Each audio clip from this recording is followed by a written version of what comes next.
Okay, hi everybody, good afternoon. Welcome to this Introduction to Grasshopper Masterclass. This year's AECtech Hackathon and Symposium. Looks like we're still waiting for some people to filter in, but I will sort of slowly get going here. I guess first of all, I have pasted into the chat a link to the Google Drive, which includes a series of files and folders, which we'll be using as part of the session today. So hopefully people are able to access and download that. There will be a small portion of the class where we talk about installing the plugins I've provided. I guess we'll cross that bridge when we come to it. If anybody is unable to have access to that file or folder, just throw a message in the chat and we'll get you access as needed. Okay, first of all, who am I? My name's Nicholas Mundell. I work at Thornton Tomasetti. I'm the Director of Core Modeling. Background in architecture, graduate degree in New Jersey at the Product Architecture Lab, Stevens Institute. And since then, I've been working at Thornton Tomasetti in Core Studio on all sorts of different projects, primarily workflows and complex geometry type projects. The agenda for today is as follows. So we have 3 hours, I think, to go through today. I'm aiming to spend most of our time actually working in Grasshopper, although I do have some slides that will hopefully explain some of the content.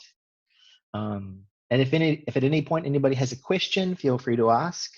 Happy to pause. I think the more questions asked during a Grasshopper session, the better, especially if you're coming into it fresh. So we'll talk about what is Grasshopper at a high level. We'll look at the interface, and then we'll jump straight in and we'll start making some objects, some geometry. We'll start with the very simplest things like points, lines, solids, and surfaces. Once we've got our toes wet, we'll move on a little bit and start talking about some more data schema type issues. So we'll talk about what a list is, how you use lists in Grasshopper, how you manipulate them, how you can create them. And we'll do that via a series of examples. So 4 example files, like I said, that's up on the Google Drive. Or I also sent it as an email. You might have that as an attachment from this morning.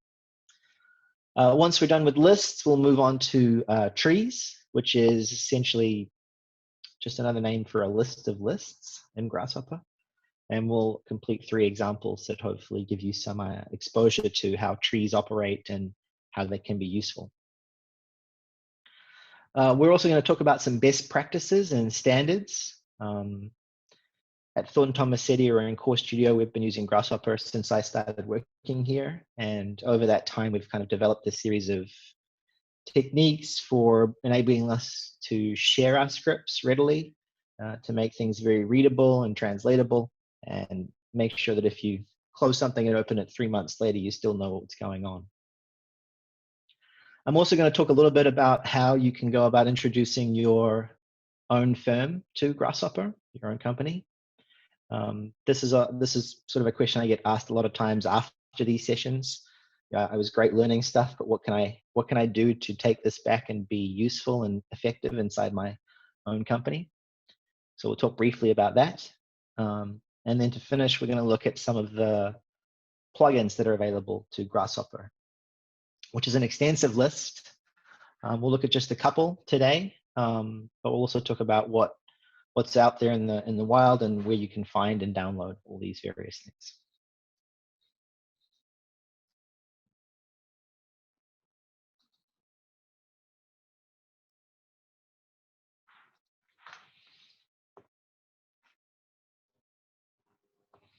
Okay, let's start off with what is Grasshopper. So primarily, it's a plugin for Rhino. So I'm assuming most people who are here today have used Rhino 3D before or are familiar with the 3D modeling platform, Rhino. Grasshopper is a plugin that exists on top of Rhino. It used to be sort of a separate executable, but since for a couple of versions now, Grasshopper comes installed with Rhino. So if you have Rhino 7 or Rhino 6 or even 5, you'll have Grasshopper installed automatically. So it is a graphical interface for the creation of algorithmic-based definitions. Another word for this is visual programming. We have a canvas on which we will place little widgets, connect these widgets together to create logical statements, and then apply this to either data or geometry. Grasshopper does mirror many of the tools you'll find natively inside of Rhino. So things like creation of geometry, solid spheres, meshes, etc. is all covered inside of Grasshopper. But the key with Grasshopper is it extends that beyond just sort of 3D modeling and allows you to do things like structural analysis or solar analysis with things like Honeybee, physics simulation with Kangaroo, which we'll be talking about later today. You can create animations in Grasshopper, and it's really great at visualizing data, which is, I would say, the basis for a lot of the examples we'll go through today is how do I visualize information? Okay, first step, what is a parametric model? Just a set of related mathematical equations that incorporate variable parameters. So essentially, things can change. The variable nature of it is the key here. Anybody who's not familiar, what we're looking at here is two versions of parametric models. One on the left is Grasshopper and Rhino, and you'll see the one on the right is Dynamo and Revit.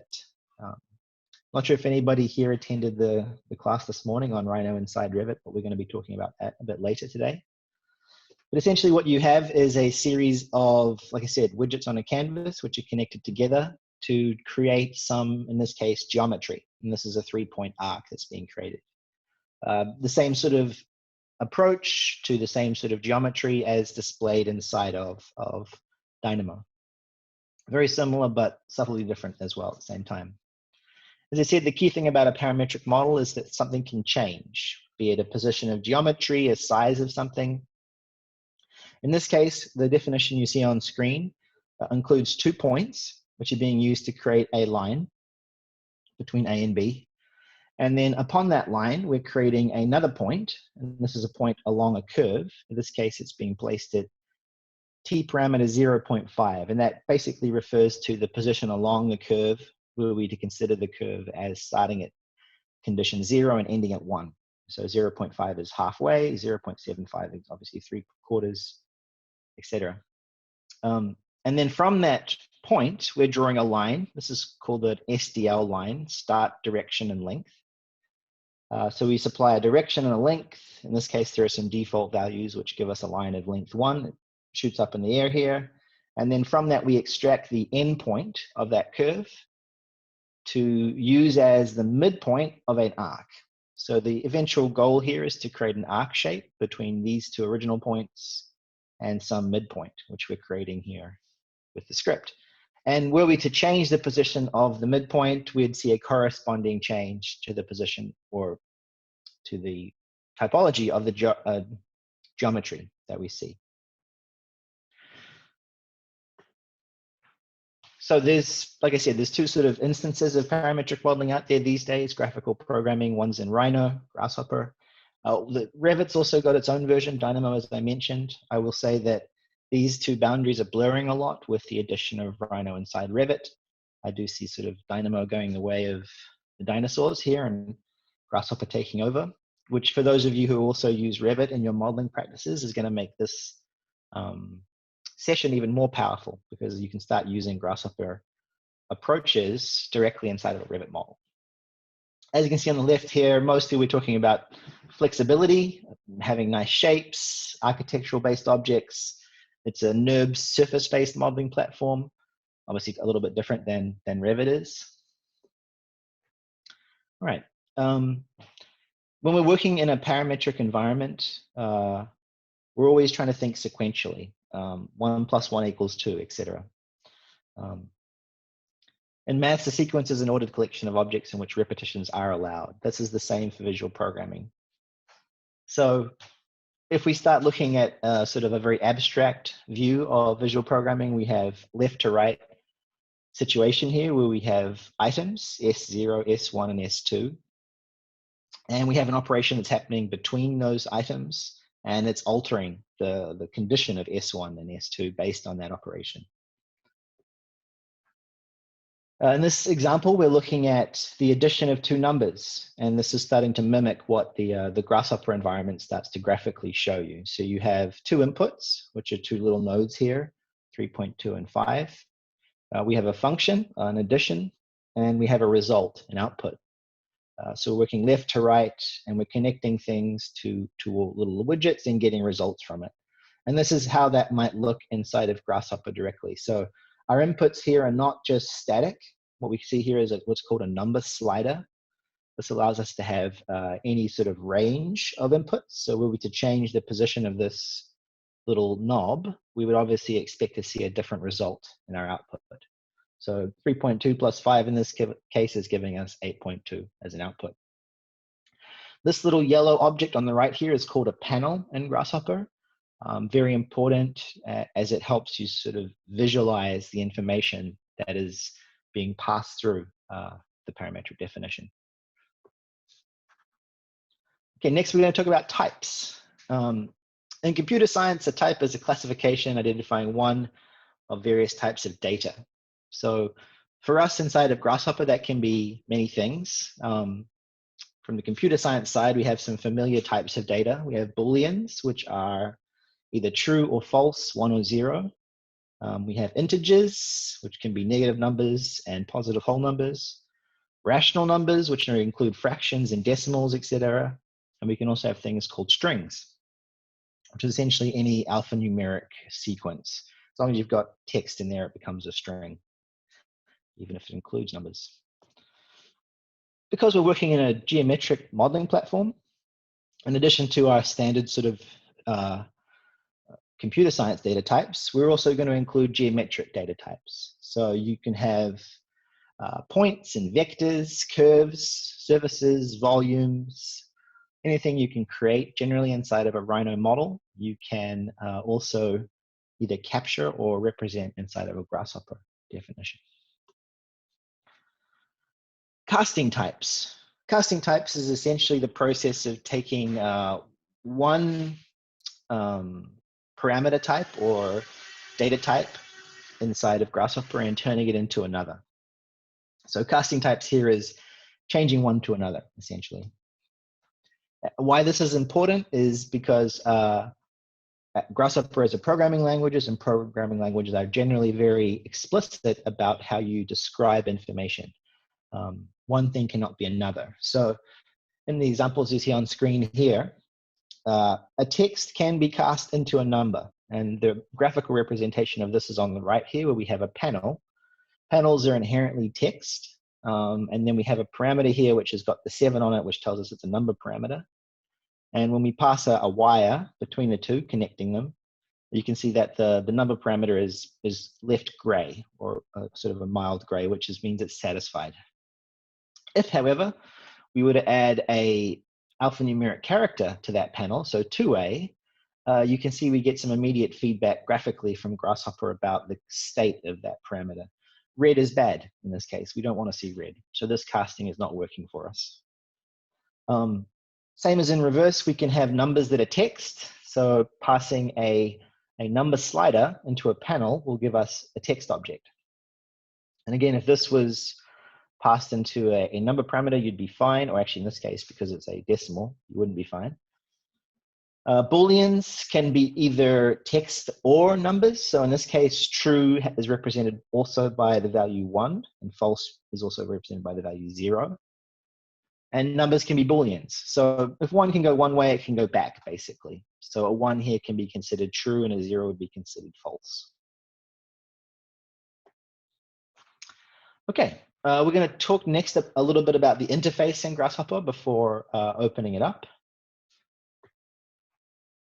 So this here is a sort of a standard Grasshopper canvas. It looks a little more colorful than you will when you open up your original one, simply because of this template you see on here. We're going to be talking about this a bit later, but imagine this is all gray. What you have across the top are a series of tabs, and these tabs will contain tools by type. So if I'm looking for tools to move things around, I'm going to use the transform tab. Alternatively, if I'm looking to create surfaces, etc., I'll use the surface tab. Below the each tab, you have the actual tools themselves, which appear as little buttons here in the tool instances. So in the Params tab, I have geometry params, primitive params, input, and utility params. All have sort of different means and methods and can be used for different things. To place objects from the toolbar on the canvas, you can drag and drop. So I could simply click on one of these objects here and drag it onto the canvas if I wanted to. The canvas is the area essentially below the toolbars and extends across to the right as far as the edge of the Grasshopper window as well. Dragging and dropping is all well and good, but a really great way when you're starting out in Grasshopper to find things is by doing a keyword search. And this is activated by double clicking on the canvas anywhere. So if I was to double click in Grasshopper, I'd get this little box popping up. And then I could search in, let's say something like point or intersect, etc. And Grasshopper will give me a list of the tools that match that text search that I'm making. So at the beginning, these tabs can be a little intimidating. There's lots and lots of things you can do. And a lot of the time, searching keywords is going to be a much faster way than trying to browse through all the things that are available at the top. Whoops, let's go back a second. In addition to the canvas here, we have a couple of other sort of widgets across the top. The visibility of objects inside of Rhino is controlled by these options at the top right here. So Grasshopper is a plugin for Rhino. When you create things in Grasshopper, they will be previewed inside of your Rhino window, but are not necessarily present in Rhino. And when you select objects in Grasshopper, you can have objects be selected in Rhino, and these settings up here will control that. You can also save your object from this menu and add some scribbles, which we're going to be talking about a little later in the best practices and standards section. But at the end of the day, you're dragging and dropping components onto the canvas, you're connecting them together with wires and making logical statements. So in this case, we've got a panel with the number 1 in it, a panel with the number 2, we've got an addition component, an output param here. So we're kind of creating a symmetry of inputs and outputs, either side of an operation. And then we're using another panel to visualize the information. Okay, so that's the basic setup of the canvas. And we've looked at this image already previously, just again describing 2 points, making a line with a point midway along it, giving us our arc options. Some of the components you'll see inside of Grasshopper will not sort of mimic this sort of passing of information through. In this case, we've got inputs and outputs either side of the component. Some of the components we're going to be using will more graphically represent something like this, where we have a sort of jagged line on the right-hand side of the component. This is going to be referring to visualization components. So we can create objects in Grasshopper, and we can also visualize information. Most of the time when we're doing visualization, there's nothing really to pass through. We're simply taking what we've created and adding something in the Rhino viewport that helps us describe it. So the options you're seeing on screen here are the creation of visualizations of vectors, so understanding directions based on a center point and a vector to display. We can also create tags, and we'll be doing an example of this today, where we create a series of tags for a piece of geometry, and then we display that tag and geometry in the Rhino viewport. And colors. So we're also going to be doing a lot of work today to sort and arrange lists, and we're going to use that sorting to inform color spectrums that we'll be applying to some of the sample files we'll be looking at today. So creation of objects is just as important as understanding how to display and describe what you've created in Grasshopper. Graphically, you may see some differences between my canvas and your canvas if you're following along today. Those are probably going to be defined by the display options, which you'll find up here under the display menu at the top. There are 3 options at the top here, which will change the way that a component looks on the canvas. So I've got 3 components here displayed on the screen at the bottom. These are all the same component, just with slightly different graphical display toggles. So the one on the far left is probably the simplest version of a component, where you'll see a description of what the component does, as well as single letters for the inputs and single letters for the outputs. Once I move to the next layer here, what I'm asking to do is draw icons. So when I have the draw icons toggled on, I will no longer see the name circle here. I'll see a little icon that displays graphically what this component is doing. And were I to toggle the draw full names on, I would see something more aligned with what we have on the right here, where we see the full description of the name of the input as well as the output. I think today primarily, and I think the sample files I've provided mostly are working in this last graphical option, simply because it gives the most clear explanation of what the component is doing. Once you get more acquainted with Grasshopper, you'll probably start to use the graphical components, because you're not really needing to know that center is C. You'll have that memorized. Okay, some more information about display of components on the canvas. As I said, Grasshopper is really good at giving you visual feedback based on the things that you're doing or creating on the canvas. And this is a description of all the types of ways that a component can describe what's going on. So starting at the far left here, this is what we want to see most of the time, is sort of a light gray component without any orange or red or green, etc.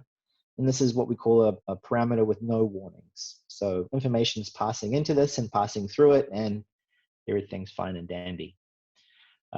When we start seeing orange components on the canvas, we understand that there is something at issue. It may not be critically at issue, but it's still worth addressing. So we want to avoid orange if we can on the canvas. And then once there is an orange warning, you'll see this little bubble pop up to the top right of the component. And were you to hover over that, you would be told what exactly is the matter. Sometimes they can be cryptic messages when you're sort of starting out in Grasshopper, but still it's worthwhile always sort of hovering over this bubble if something's orange. And again, the component with no warnings, the sort of light gray appearance, is what we're looking for most of the time. All right, so we have a light gray on the left and a sort of darker gray on the right. Besides that graphical change, they're doing the same thing.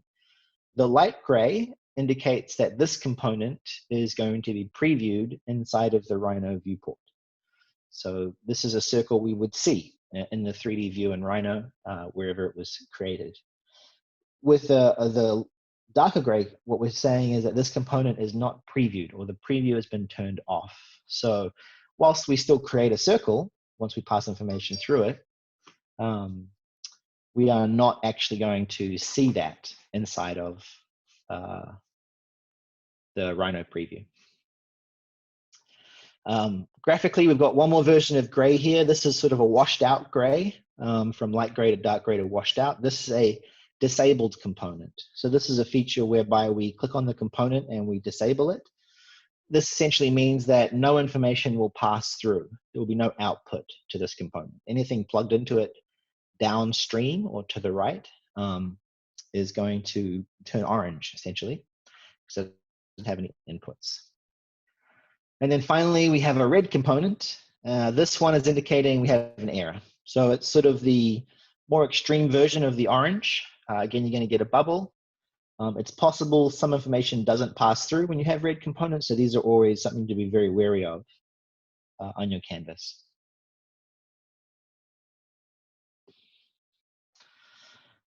Don't be afraid to zoom in. So this is a component. This is the this is the addition component, A plus B.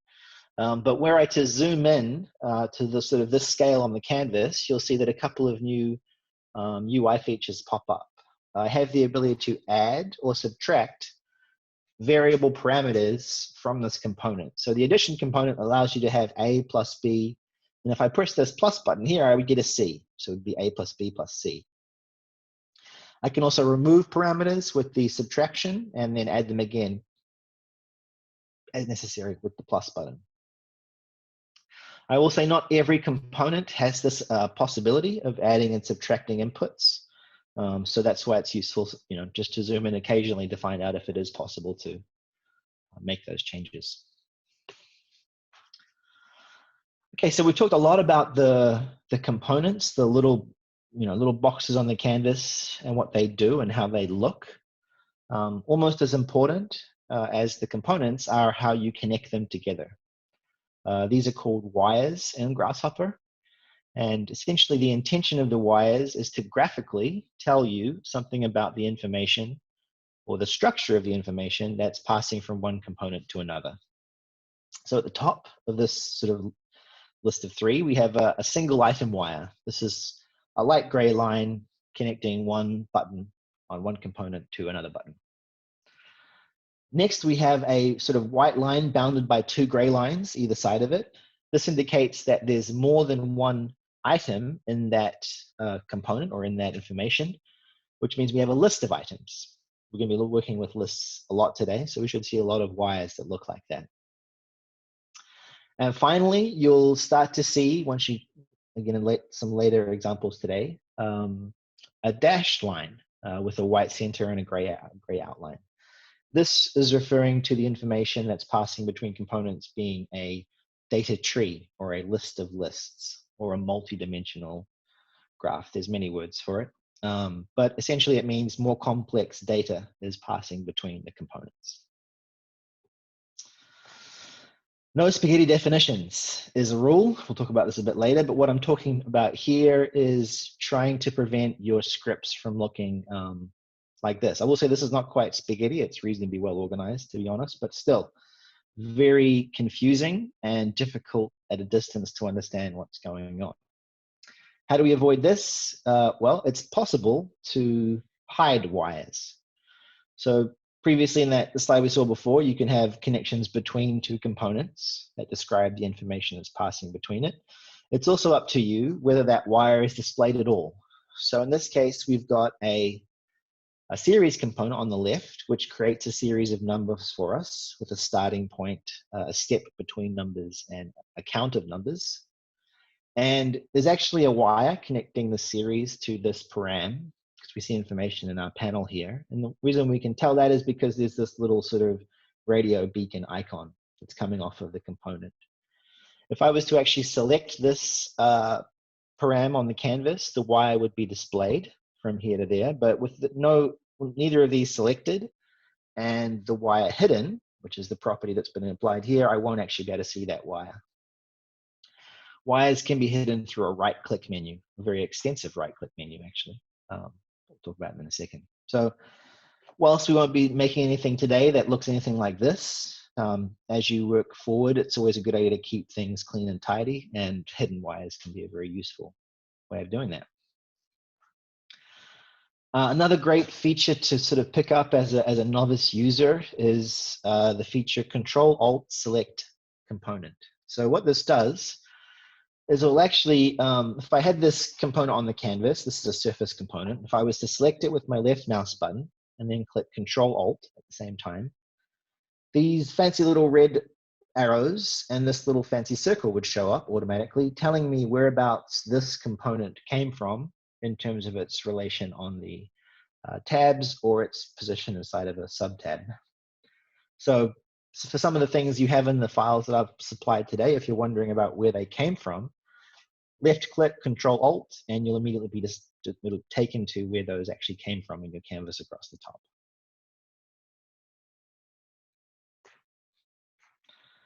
Okay, the right-click menu. Again, we're still talking about just the components here. They're rather important. So this is a point component that's on the canvas. You can see it's orange, so there's something wrong with it, or it's unsatisfied. If I was to right-click on the middle of this X here, or sort of anywhere in the middle of the component, this is the menu that I would be shown. So it's rather extensive. There are sort of multiple sections to it here. At the very top, we have the visibility and the disabling ability. So the preview at the top refers to the fact that this is going to be a component that's visible. So this is the light gray version of the component. If I was to click the enable button and turning it off, disabled, we would then be looking at the washed out gray version of the component. So the first two here are about whether it's being shown and whether it's passing information through or disabled. The third option we have here is called bake.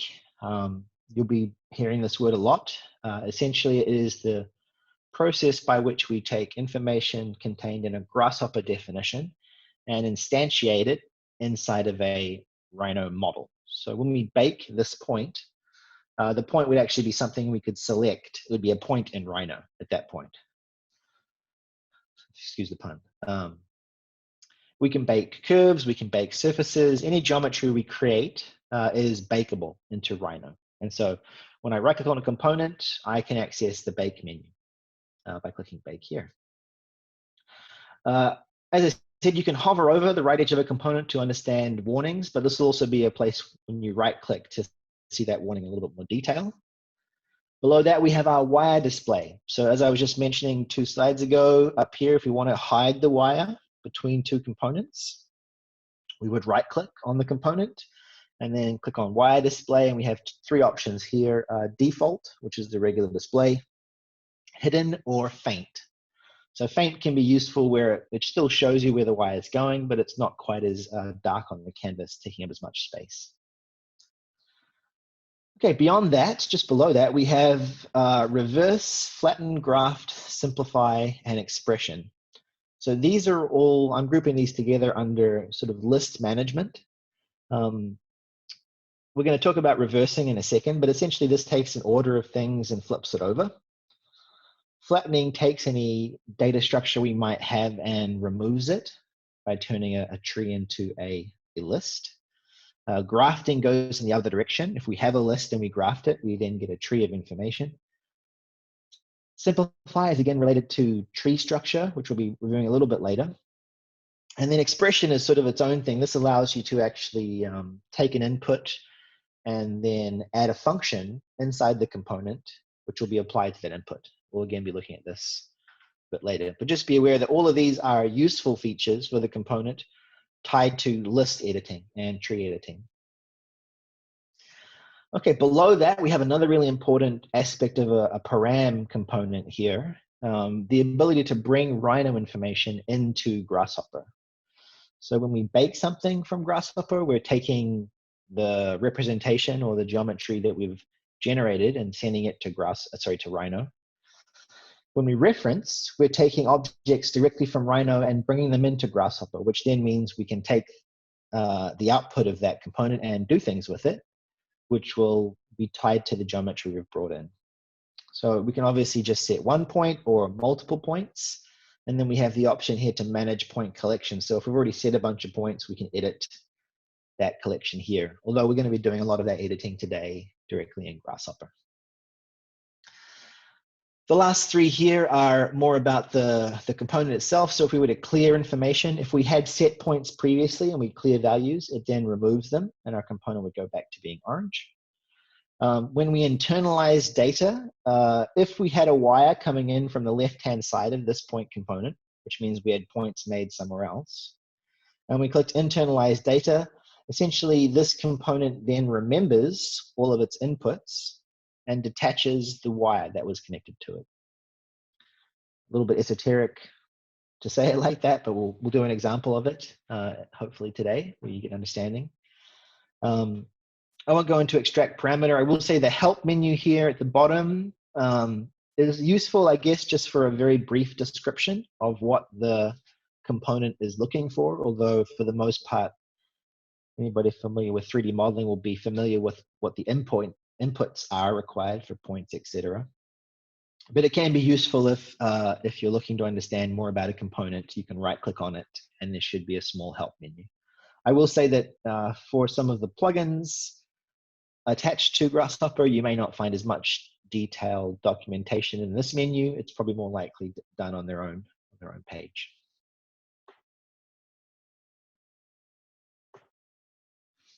Okay, if there are any questions, I'll stop here for a second. Otherwise, we're going to jump into Rhino and Grasshopper.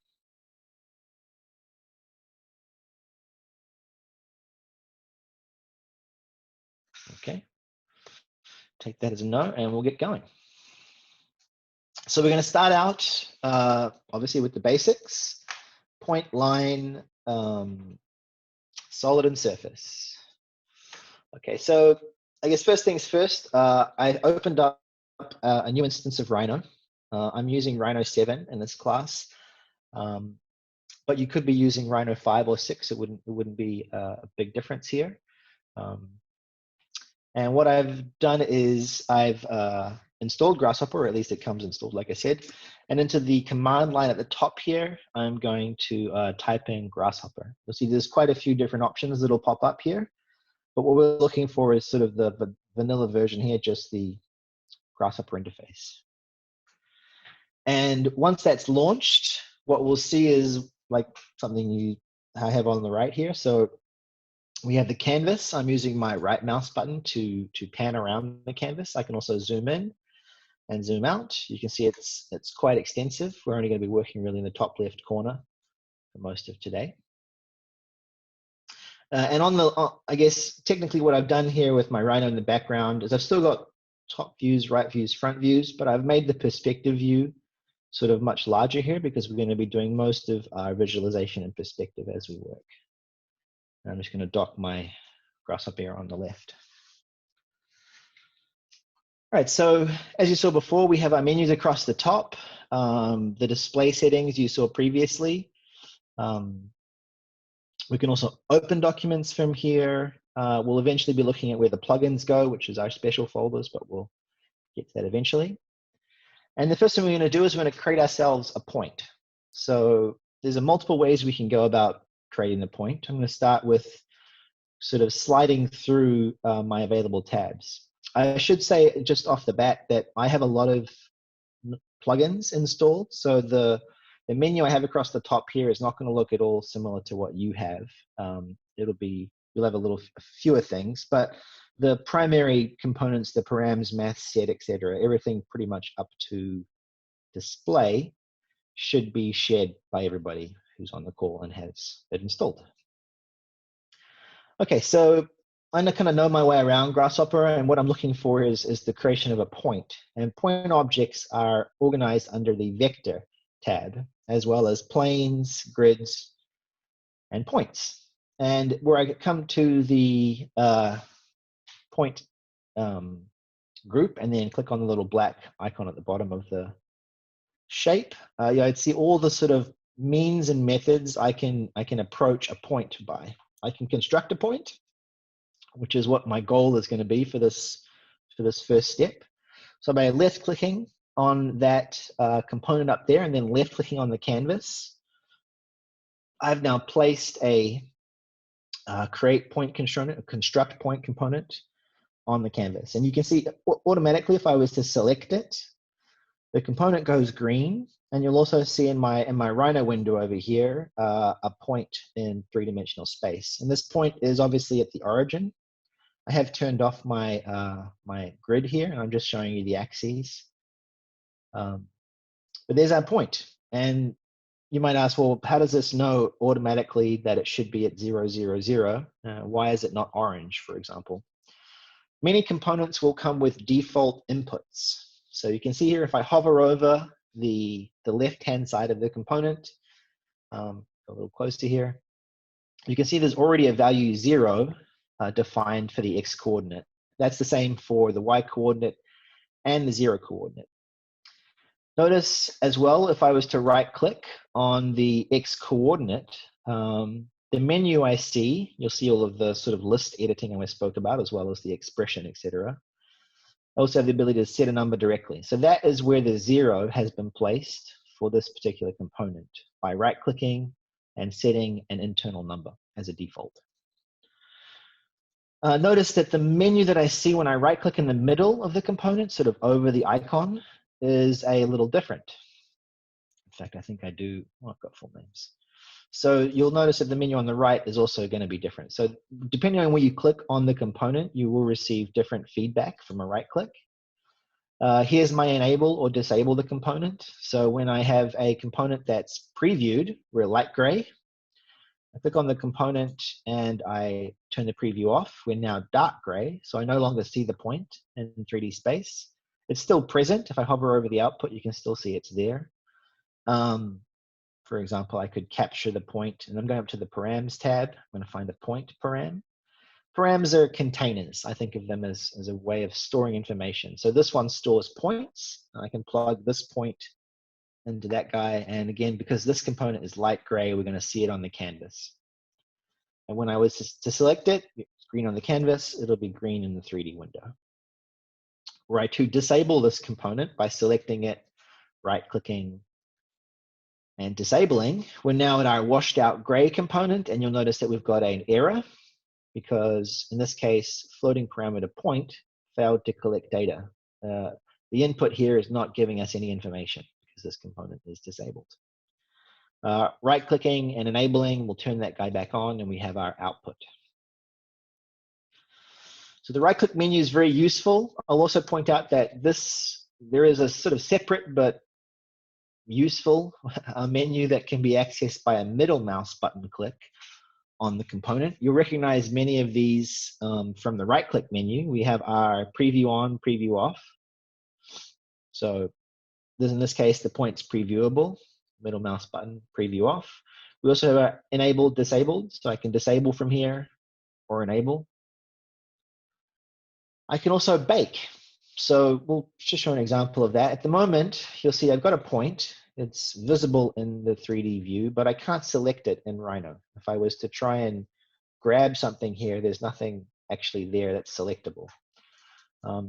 If I was to click on my point object, either right click and bake, or alternatively middle mouse button and bake. Once I complete that, you'll notice that now inside of my Rhino interface, a point has been added. So the baking process takes information from a Grasshopper component and makes it instantiated inside of a Rhino file. I will point out here that this point that's been created is no longer tied or doesn't have a relationship to the Grasshopper component. So once you bake something into Rhino, you're essentially severing the link from your parametric definition. All right, let's add some inputs that aren't quite as boring as 0, 0, and we'll see what that bake does when you start moving things around. So there are many ways to create a number input here for our X coordinate. We could use a panel. So I'm going to start out, I'm going to drop onto the canvas what's called a panel. And you can see here, it's obviously asking me to double click to edit content. I double click this and I then delete the existing content. I'll write in, let's say, the number 10. If I then click off the panel, you'll see I've now got a panel with the number 10 as the information inside of it. I'm just going to reduce this in size a little bit. And we're to take this panel and input it to the X coordinate here. We should see our point move in space. So it's moved along 10 in the Rhino space. And I will point out at this moment here that the file that I opened in Rhino is in millimeters. I think pretty much all the sample files we're working with today are in millimeters. So I would say match your units, metric forever over here. So once we've added a coordinate like this, we can then change this. Maybe this is 12, etc., and we'll start seeing our point move around. Panels can be, or inputs can be had from the same information. So if I was to input the Y coordinate here is 12, we've then taken our point, moved across 12 and up 12 in that axis. And there's our output. So panel inputs are great, but what's more fun is generally what's called a slider input. So a number that can change based on a dragging of a user interface object. And in this case, I'm going to introduce the double click approach to finding things. So I've told you there's something called a slider, but who knows where I'm going to find it up here. I mean, I would give you a suggestion, it's under inputs, but still tricky to find first time out. So with double clicking and then typing in the word slider, I'll be given all of the available tools that include that name. So number slider is the one I'm after. And by clicking that, I've dropped a new number slider onto the canvas. And just to point out that nice Control-Alt feature, if I have selected the number slider, and then I use Control-Alt, I get these little icons pop up. So it tells me that the number sliders can be found from the Params tab, and then from the Inputs tab, and it's right there in the top left. That works for every component here. Control-Alt-Left, where's the points? Under vector, and then create point XYZ. Okay, so here's our slider. It has some properties we can sort of define or discern already by hovering over the component. You can see it says a lower limit of 0, upper limit of 1, and currently it's at 0.25, and I can grab this and I can move it around, right? I can go from 1 all the way up to, sorry, from 0 all the way up to 1, and with 3 decimal places. I could plug this into my Z coordinate here, and I guess because we're in millimeters, that's going to be some very small movement. But you can see that with a number slider, you'll actually get graphical feedback from the object. The object's going to change position based on the slider input you have. This slider is a little bit small if we're working in millimeters. So what I'm going to do is I'm going to make some edits to it. Again, this is going to be a right click on the slider. So the right click is very useful in Grasshopper. You can turn it on or off like before, but you also have the ability to edit the slider. And the slider editing is sort of achieved via this menu here. It's got a name. What we're mostly concerned about is going to be the number of digits that are going to be rounding. So in decimal places, we probably only need 1. And we're going to set the range here to be up to a maximum of, let's say, 1,000 millimeters. So about a meter is going to be the maximum end of this slider. So I've altered the number of digits present in the slider, or number of decimal places. I could actually set it down to 0 as well. And then I've changed the maximum to equal 1,000. We could also alter the minimum so that it could never be less than, let's say, 50. That's entirely possible. And once I click OK, my slider will update. My points disappeared, but if I zoom out here, we'll probably just find that it's been pushed up in space a little bit. And you can see that I now have the ability to move that point around based on an input slider. Might switch that back to minimum 0. So again, this is a slightly different way to make the change to the min and max. Instead of right-clicking, going to edit and changing them here, you can also right-click, go to values, and alter the min and max at this point. So now you can see I've got the ability to move my point around. Anything that's on the canvas will obey standard Windows copy-paste methods. So were I to Control-C, Control-V with a slider selected, I'm going to be able to create a brand new slider. And what I'm going to do here is I'm going to alter the inputs so that the X coordinate and Y coordinate are no longer 12. They're going to use Control-C, Control-V. I'm going to have all slider inputs for my point creation here. So what we have now is the ability to take the point we've created in Grasshopper and we can move it in the Z-axis, we can move it in the X-axis, and we can also move it in the Y-axis as far as we like. All right, next step I'm going to do here is I'm going to reference a point back from Rhino into Grasshopper. So we've created a point in Grasshopper. I've shown you how you can bake a point and have it be then instantiated as a Rhino object. The issue here is that, like I said, the connection is broken between the script and the model. I'm going to go up to my Params tab. I'm going to create a container for some points.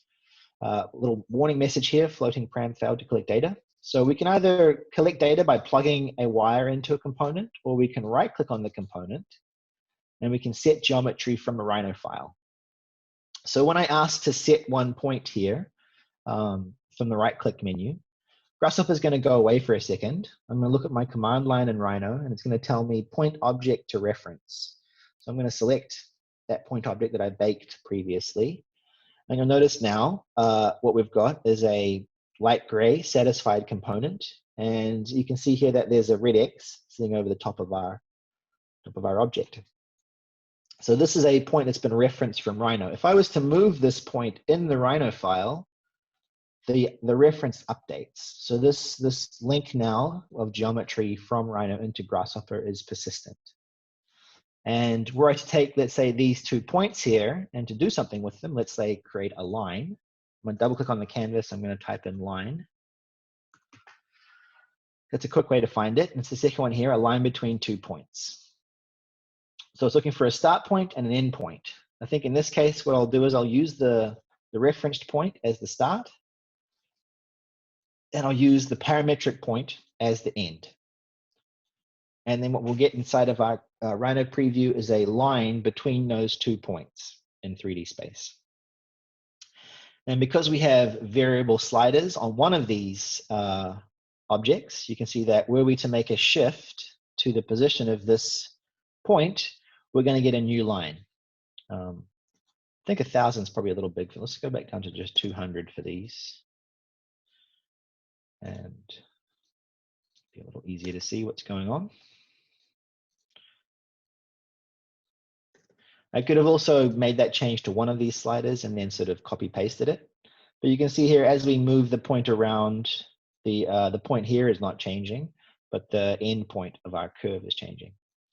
And the persistent relationship from Rhino is so if we move our Rhino point now, the curve's going to redraw depending on where that position is.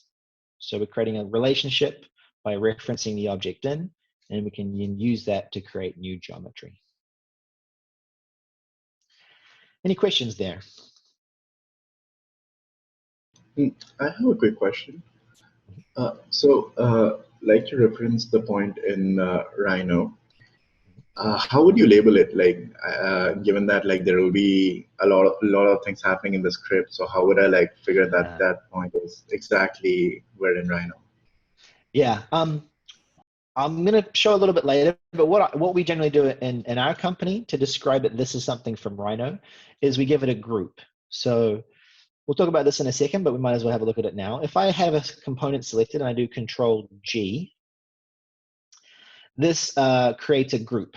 It's essentially a little colored shape that's going to be placed around the object. And what we do in our company is that whenever we reference something from Rhino, we will put a group around it.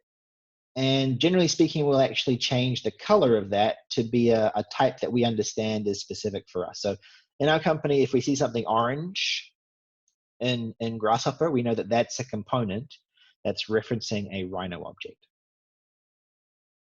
Okay. So this is more just best practices and standards. This is how we do it. There's no explicit way, I don't think. Okay, that makes sense. Thank you. Yeah. And then, I mean, just to add that what we usually do is if it's orange, you can tell, but we also say things like this. So you can actually tag groups with text, which will even more explicitly describe for me that this is something from Rhino. I will say graphically, if there's no wire coming in, there's only 2 options really. It's either a reference from Rhino by doing set 1 point, or alternatively, like I showed you before, you can internalize information. So what internalization does is, this is our origin point down here at 0, 0, 0. If I move this across over there somewhere, and then I internalize the data, the wire is no longer connected. This point is no longer parametric. It's more fixed at this point. So if I was to turn this guy on, I can still move this around. It's going to make a new point. But internalization is the only other option for why you would not see a wire coming in. Hope that makes sense. But good question. Essentially standards. There isn't an explicit way we use the graphics here and a tag to help us understand where things came from. Okay, points and lines, very simple. Let's make ourselves a surface next. So up under the surface commands, we're going to see sort of lots of tabs here. Generally speaking, Grasshopper is going to divide this up. On the left, you'll have analysis options. So this is when I have a surface and I want to find out some information about it, I will use the analysis options. The creation of objects is generally going to be found under the either freeform, the primitive, or actually now with Rhino 7, sub-D creation. And then on the far right, we have utilities to deal with surfaces. So instead of analysis, it's more like just basic tools that help you deal with surfaces inside of Grasshopper. And most of the tabs will be broken up in the same sort of format. So under the meshes, for example, on the left, we have ways to analyze a mesh. And then we have ways of creating a mesh in the middle, primitives and triangulation. And then we have utilities for dealing with meshes. In any case, we're going to start by using the surface creation tools, and we're going to do a 4-point surface in this case. So I've selected freeform 4-point surface. I'm going to drop it on the canvas. So this is a component that's not satisfied. We can tell that basically because it's orange. So dissimilar to this component, which was satisfied straight away. This component requires some inputs. You can tell here it says input A, B, C, etc. Failed to collect any data. Another key feature of hovering in Grasshopper is the ability to see what the input type is. So this is asking for a point as an input. Whereas over here, if we were looking, you can see that's actually a coordinate, 0.1 is the input. And again, this is where casting types makes a difference. You will have to input the right data for the surface. So in this case, maybe what we'll do is we'll create 2 points parametrically, and we'll have 2 points inside of Rhino. So what I'm gonna do is I'm gonna drag select my parametric point. I'm gonna do Control C, Control V, and you can see I've made a complete copy of that little piece of logic. And I'm gonna use this point here as the input for corner A. I'm obviously gonna need to move this point around a little bit. So let's push it up in the Z-axis, sorry, in the Y-axis. And that can be my corner B. And I may make, I'll make 2 points here in Rhino, so to reference into Grasshopper. So in this case, we'll do, sorry, point object, single point. I'll place it over here somewhere, and then another one over here. And then I'm gonna reference, right click, set 1 point, this point. We'll do the same again, right click, set 1 point, point. So now we've got A, B, this is going to be our C, and we should get a triangular face.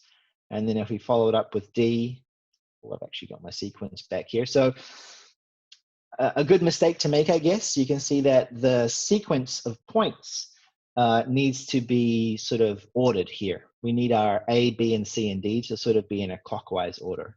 And what I really want here is this point in there and that point in there. And now we have our first surface. So again, selection of the component will give us a preview inside of Rhino. And again, if I was to make a change to the parametric position of these points, my surface is going to update. So again, I can actually add Z value to this to get some twist to it. And at the same time, these 2 points, if they were moved, because they're referenced directly, will also update the surface position. Very simple surface creation. There's obviously lots of different ways you can create a surface. I think the other one I may show now briefly is the extrude version. All right, so extrusion to create a surface, if you're familiar with Rhino, basically what you need is a profile curve or surface and a direction.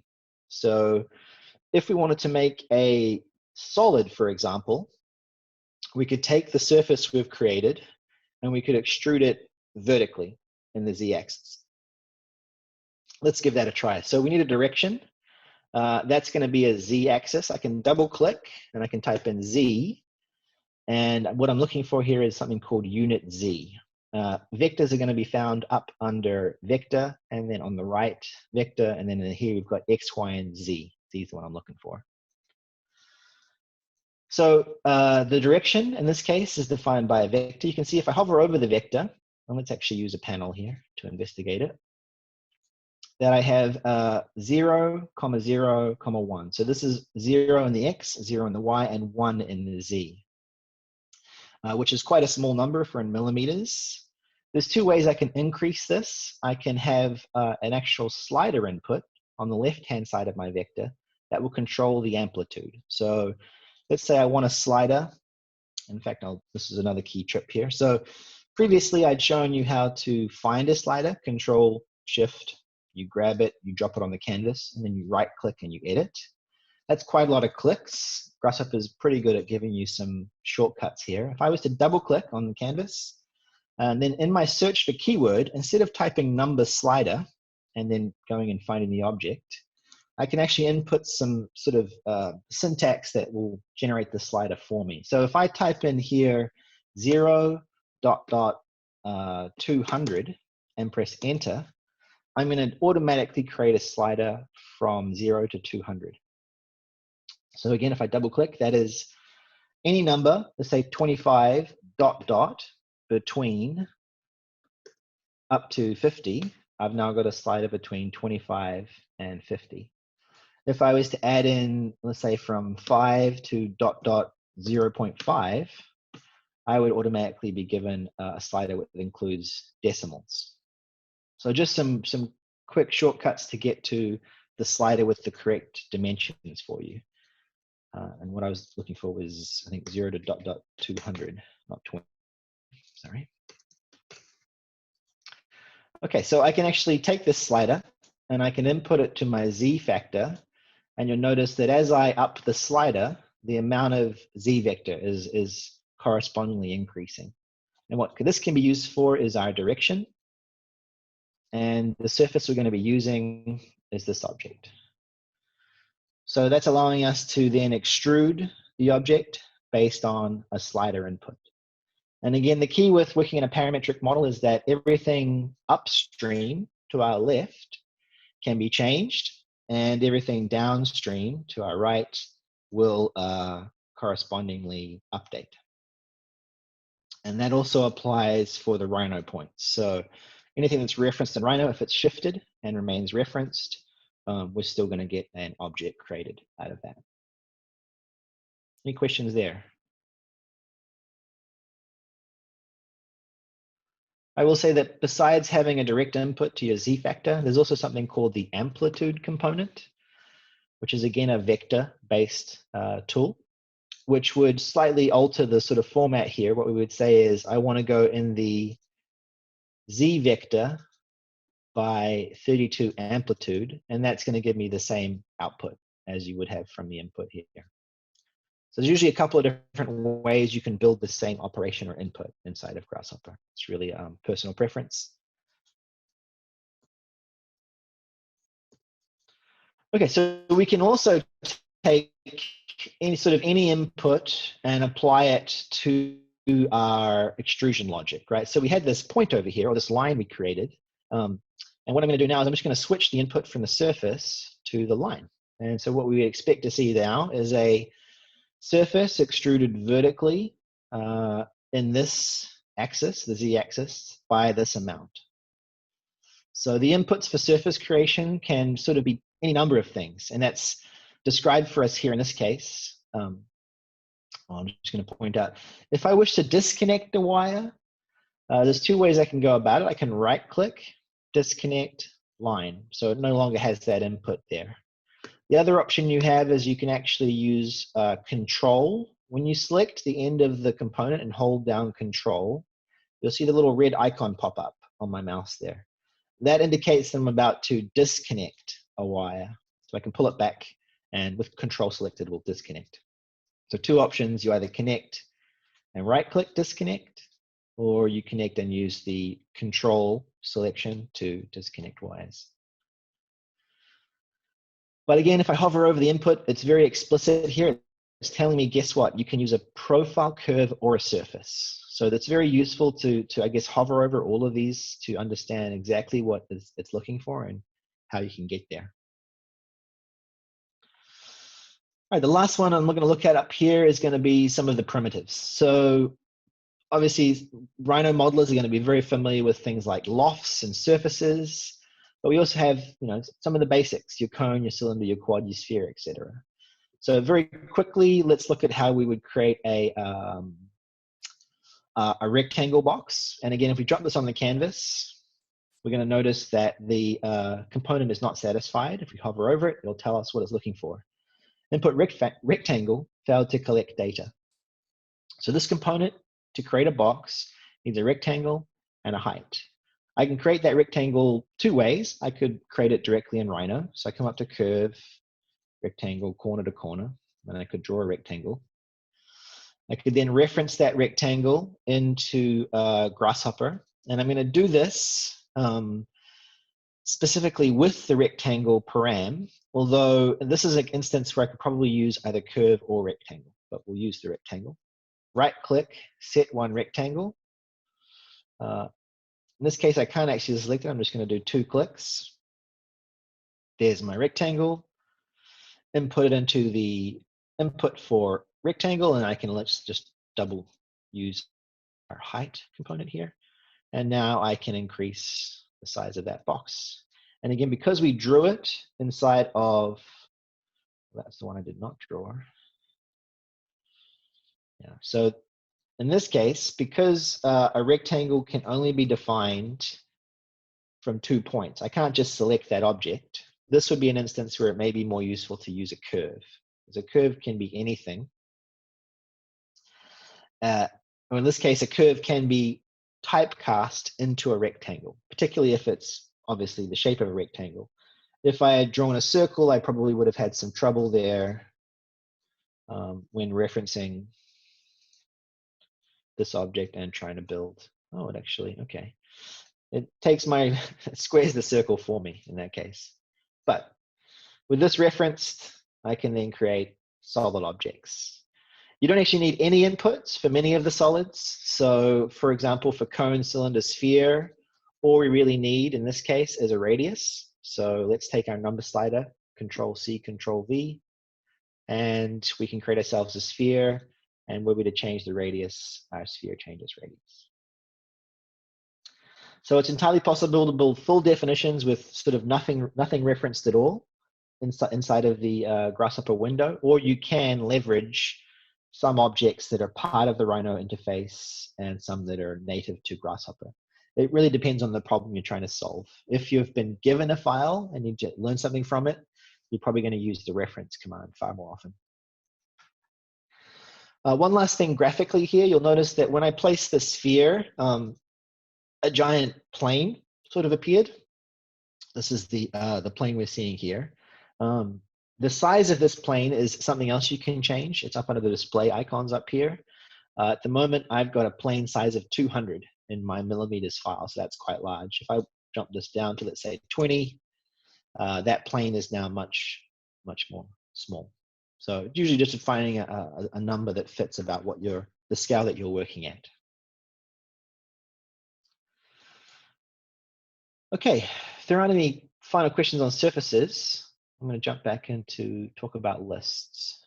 Oh, actually, there was one thing I wanted to do while we're here. At the end of today, we're going to be talking about some of the plugins associated with Rhino. And because we're going to be using one of those plugins, Lunchbox, in one of the examples, I want to take a stab at trying to ensure that everybody has that plugin installed before we move too far along here.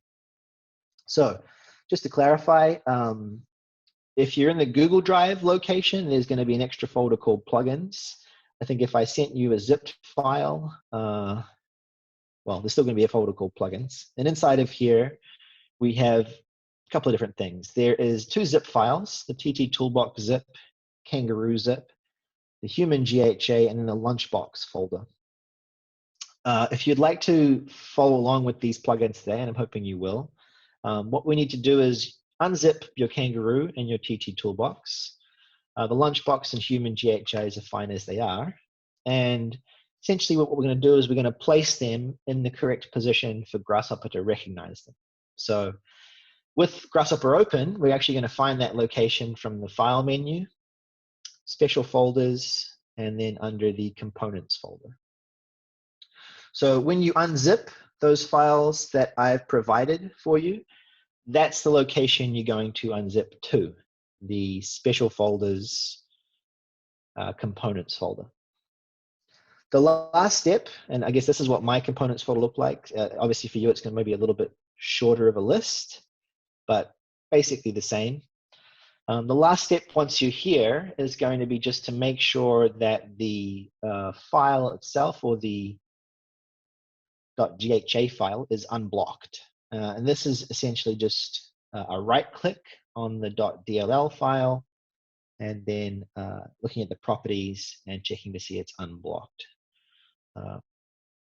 So my Windows Explorer is not cooperating here. I can just show you that on a different file. If I right click on this and go to its properties, if the file is blocked, you'll have a little checkbox down here. Oh, I guess it figured itself out. And which you just want to make sure that things are unblocked. So for the Lunchbox tools that I've provided, you're just going to want to right click properties and ensure, in this case, I've already unblocked this, so it's not actually present, but If you place the GHAs and these according files in that library's location, and you don't see it inside of Grasshopper, it may be because the object is still blocked. So just pointing that out now. We won't get to Lunchbox until a little bit down the track, but I figured while we were here, I'd point out the process for installing them. You may need to close and restart Rhino for the unblocked components to appear in the tabs up here. So the ones I've given you for today are Lunchbox, which I'll just quickly point out what it looks like. So once Lunchbox is installed, you should have something up here called Lunchbox with all sorts of different fun tools to play with. I've also provided you guys with something called Kangaroo 2, which will look something like this when installed.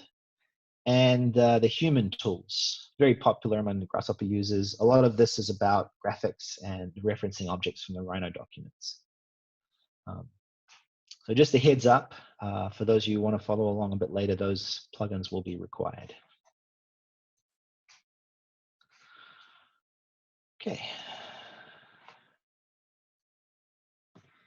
All right, let's start talking about data schema. Essentially, I think to get up and running in Grasshopper, something you really want to get a grasp on early is the concept of lists. It seems quite simple, but we'll spend a little bit of time talking about it here.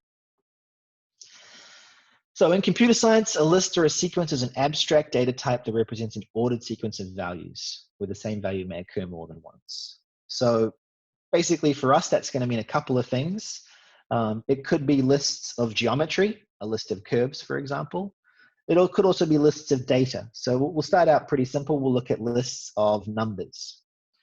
So we're looking at two lists here. The first list is the one on the top, and that is the list that has values 10, 12, 15, and 21. On the left, we see 0, 1, 2, 3. This is referred to as the index of the item in the list. So item 10 or value 10 is at index 0, value 12, index 1, etc., etc. On the bottom here, we've got a single item. So not a list of items, just a single item. What happens when we combine a single item in a list versus a list of items? And the result is what we see on the right here. So in this case, index 0 is having 2 added to it, and we get 12. Index 1 is having 2 added to it, and we get 14, etc., etc. So a list versus a single item, each item in the list is going to be compared to this, and then you'll get the logical result as an output. So the key thing about lists here is we have multiple values, and we have an index for each. Those are the two critical things. What happens when we do a list plus a list? So we basically have 10, 12, 15, and 21 in a list here. But we've also got 2, 4, 6, and 8 in a list. When we do a list-to-list comparison, the index is the critical thing. The index is going to allow 10 to be added to 2, and then 12 to be added to 4. So list versus list, it's index to index. 16, 21, and then obviously 21 plus 8 is 29. So working with lists is a critical part of Grasshopper. Also being able to create lists is a critical part of Grasshopper. There are many ways to do it. We can reference geometry from a Rhino file, as you saw me do previously. We can also create lists directly in Grasshopper. We saw it earlier today, the series component. This will create a series of numbers for us, 0 through however many we like. We can make lists with number sliders. We can also use things like graph mappers to create lists. We're going to have an example of this.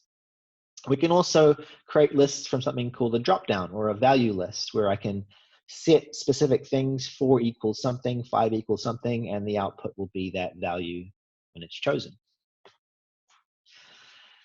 Most of the demos we're going to start with today are going to be involved with editing of lists. So these are all of the list components that are available in Grasshopper up under the Lists tab. And it's things like insert items, remove items, replace items, reverse the list, sort the list, a very critical one. We can also dispatch the list, which we'll look at today, which is using Booleans to manipulate a list. You can also understand things about the length of a list. So longest list and shortest list. All of these we'll take a stab at. So the sort component, we're going to be doing a bunch with this. It sort of does what we expect it to do. It has an input for keys, K-E-Y-S, which is a list of sortable keys. And then it has an input called A, which is a list of values to sort synchronously. But in this case, we've input 1, 2, 4, 3, 5, 6. And the output is obviously going to sort those numbers for us into 1, 2, 3, 4, 5, 6. So sorting is done almost exclusively numerically, but you can pretty much transfer anything to a number these days and sort it. And this is another example of a list of items versus a single item, similar to that abstract version I showed before. Here's our math in between, A plus B. What do we expect? 1 plus 2 equals 3, 2 plus 2 equals 4, etc., etc. Also, just quickly point out that we're going to be working, when we're talking about a list, the first item in a list is always called the 0th item. So that's why all of our lists are going to start with the index 0. So 1 is at index 0 in this case, just something to be aware of. So more example list operations. So we're starting with a list A, B, C. You can see that item A is at index 0, etc., etc. Were we to insert an item into this list, this component is the insert item. We take a list to modify. This is an item to insert. This is the index at which to insert that item. So technically, D is being added to this list at the beginning. So the output is D, A, B, C. So we can obviously, if we change the index to add to that, we would be shifting D around to whatever index we specified. When we get an item from a list, in this case, we're taking a list of inputs, D, A, B, C. And we're going to get the item at index 2. So in this case, index 2 is here, and the item we expect to get back is B. Sublists, this starts to use domains. Domains are sort of mathematical expressions to describe a bound, I guess. So the list here is A, B, C. I want you to give me the domain of indices from 0 to 1. So basically just the first 2 items in this list. The last input you can see here, the W at the bottom of all these, is called wrapping. We will do an example that introduces wrapping to you, but for the most part, we will not be wrapping our lists today. We can also replace items. So take the list AB and replace items at 0 and 1 with AII and BEE. So this is basically going to take the list we had originally and replace both items with new values. Any questions there, real briefly? Okay, keep moving. One key feature of working on the canvas in Grasshopper is trying not to repeat yourself. So this is not necessarily tied to lists, it's sort of more about organization. You can see what we have here are 2 sort of chunks of code where they look very similar, right? We can see there's an addition here and a multiplication, there's an addition and a multiplication. The inputs are different, 2 and 4 and 4 and 4 and 3 and 5. But essentially it's the same thing. And the goal here, or the intention, is to try not to repeat yourself. Were I to select a set of components on the canvas, let's say the multiplication, the plus, and the 4 here, and then use a middle mouse button on the canvas, what I would see is this little dialog. You'll recognize these: previews, enables, disables, bakes. We also have the ability to cluster objects. So cluster will take that list of components and create a little wrapper around it and sort of hide all of that stuff inside this box. But it allows us to then sort of replicate the same object many times over with having far fewer things on the canvas. So we can have a cluster of input A and B giving us a result and different inputs for it. We are going to build a cluster as part of today's class, so we will get to that in a second. Okay, let's get into some examples. The first one today is going to be about creating a list and testing it for information. So we're going to create a list of random points. We're going to test that list against a rule, which in this case is going to be where it is in this rectangle. We're going to use that test to create a new list, and then we're going to actually apply some colors to that list based on the rules that we created. Okay, so this is the first, I guess, sample file. Sometimes, by the way, Grasshopper might reduce itself down to the far bottom left of your interface. It can get lost down there sometimes. You can restore it by clicking this, or alternatively just typing in Grasshopper into the command line. Okay, so if you'd like to keep the stuff that we created here, you're most welcome to. Whenever you create a new document in Grasshopper, essentially what's going to happen is the old one is just going to get shuffled underneath. When I say underneath, on the top right here, these are all the scripts I have open currently, a lot of the examples we're going to be doing today. Whenever I make a new script, the old one's still there, and you can see here that the geometry is still present in Rhino, but the script is not running. So until I go back to that script, all of that work I had previously, which is all preview on, I could also, again, preview off to turn things off if I wanted to. It won't be shown unless it's actually the active script. So jumping to unnamed here will give me sort of a blank canvas. And just to keep things clean, I may actually hide those inputs we had from the first demo, just so we've got a clean sort of canvas here. Okay, so you can open up the file that I've shared. That's, I believe it's create and test, just to see what we're looking at. This is one example where you may want to just set to the top view to understand what we're doing here.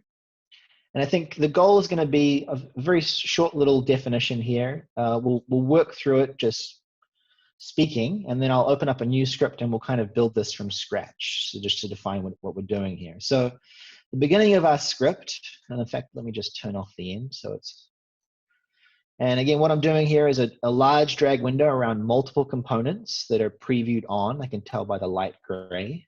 And with a drag window like that, I can right click off of them and turn them all off. So our outputs now down the end of our script have been turned off.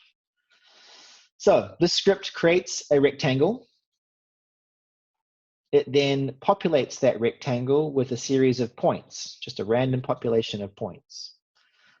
It then extracts those points, and we're going to do a test on the points. In this case, we're extracting the y component of the points and checking to see whether it's larger than or equal to a specific value, which gives us the ability, or gives us a result of a list of values that are Booleans. So essentially we have a list here. The result of our test is a list of trues and falses based on where we're testing this point to be.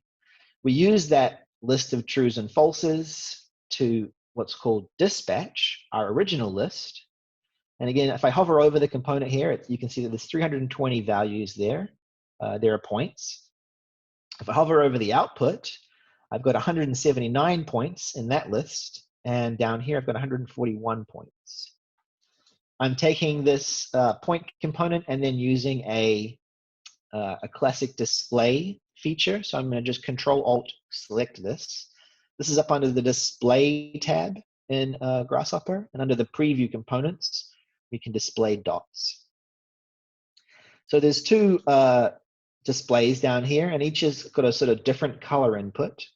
If I was to right-click on the component and preview it, you'll notice that in this case, all of the points, it looks like above a certain value, had this color added.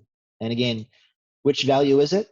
It's the Y value 45. So as a slider, I can reduce this number, and you'll notice that the list that's being created over here is changing in length. So we have 80 values versus 240 now. If we push this back up,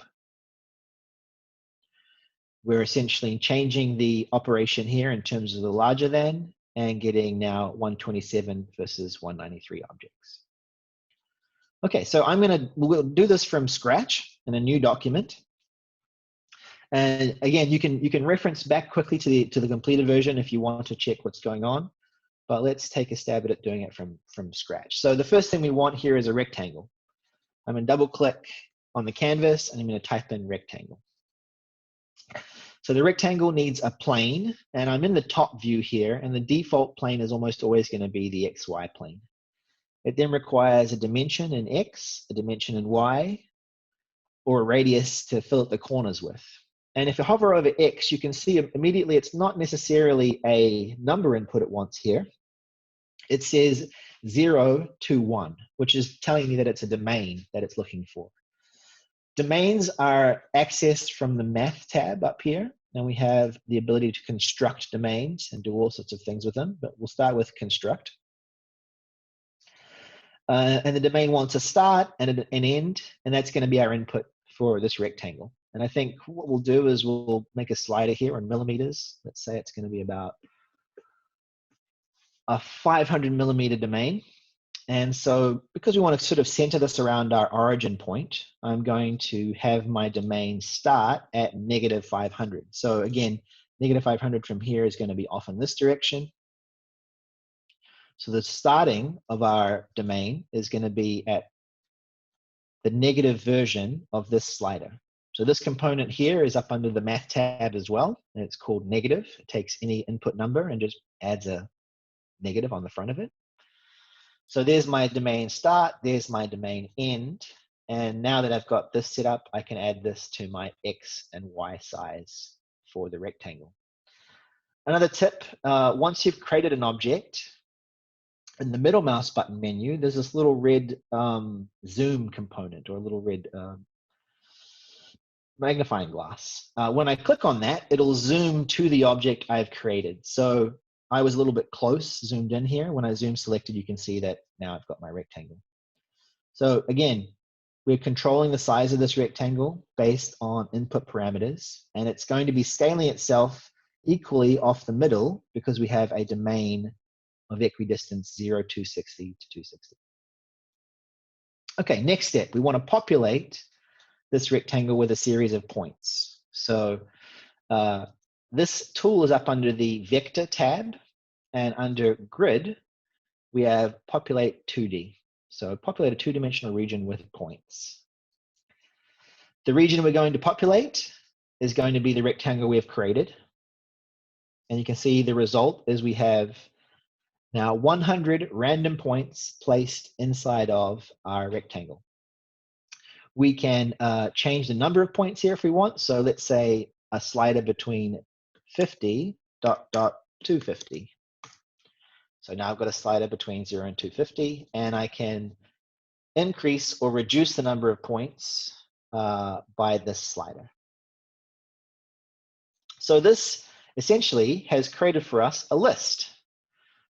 Our first object here was just a single item, right? The rectangle we made was just one object in by itself. I'm going to use a panel now over my population, and we'll see what we actually have is many items, right? So these are all the points that we've created. They have an indice, 0, 1, 2, 3, 4, 5, etc. And then they've got a position in space. So this gives us the ability to create a list. And again, obviously, if we reduce the number of points as an input, we would also subsequently reduce the number in the list. I guess we should push this down a little lower. Make it 5 is the lowest.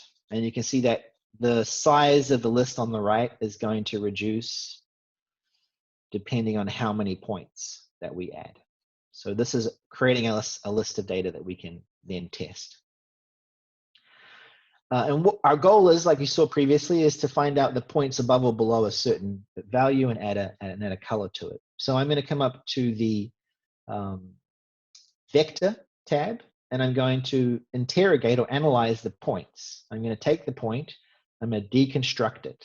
So what this has as an input is a list of points, and as an output, it'll give us the X and Y values and Z value of each point. So those are all the X values for those points, those are all the Y, and in this case, because everything's flat, our Z axis is going to be set to 0 for all of them.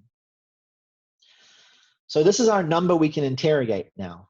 So if we jump back over to the Maths tab, under the operators here, we have the ability to ask some questions of these numbers. Are they equal to another number? Is one number larger than another? Is one number smaller than another? Is there a similarity between two different numbers? In this case, let's use the larger than component. So it's a first number and a second number. Our first number to test is going to be the y value of the components. The second number to test, this is going to be something that we input ourselves as a slider. So I think, our rectangle goes up to 520-ish, which is about 250. So if we had a slider up to, let's say, 250, and then we'll put the max at 250 down to 0. Set up. And then we would place our, let's actually just have a look at all this happen. So again, I'm using a lot of panels here because I'm trying to describe what is happening. So I'm just going to reduce my number of points down to just very few. Let's say it's like 5 or so points, right? So we've got a list of 5 points here. We're going to have a list of 5 y components. We're going to test that list against our number. And as we increase or decrease this number, we should see the true-false mapping change. And that's telling us that these numbers down here are obviously going to be greater than certain value, and the ones above are still below that. With this list of Booleans, we can apply that to our list of points. So we can say which ones are above and which ones are below. And to do that, we're going to use the dispatch list component. So take a list of objects, give me a pattern, which in this case is going to be our true false, and it's going to give us 2 lists, the lists that are true in A and the lists that are false in B. So here's my list of points. Here's my list of sort of my test for the points. Is it true or false based on this test? I'm then going to plug this into my dispatch pattern, and then the output should be a list of points that are at the top, and you can again see selecting them gives us the ones that are above, and then a list of points that are below a certain value. So this example was designed to point out, list creation. We create a set of objects, in this case, just simply using a set of random points.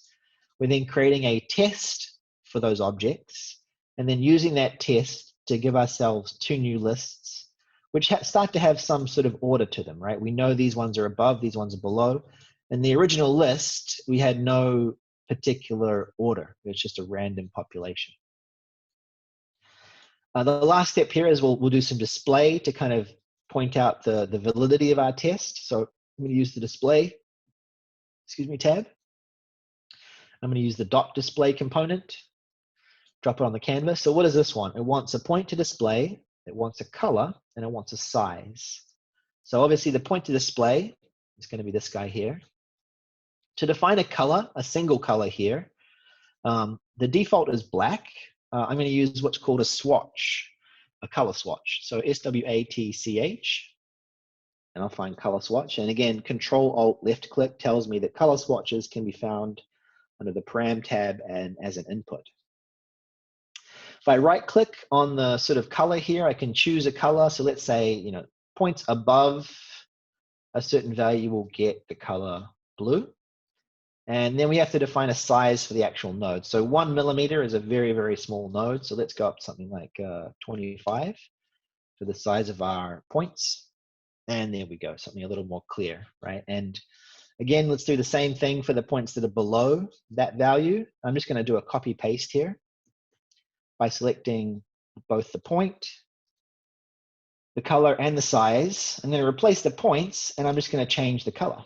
So the ones that are in the false list are now getting the red value. The ones that are in the true list are getting the blue value. And again, all of this is tied to whether I change where it's looking in relation to the objects. So the further I go up, the more red I should see. And again, because this is all parametric, I can increase the number of points upstream. And I can start adjusting this. And again, my test is still applying, and it's still giving me all the points that are above or below the variable input here. Any questions on that?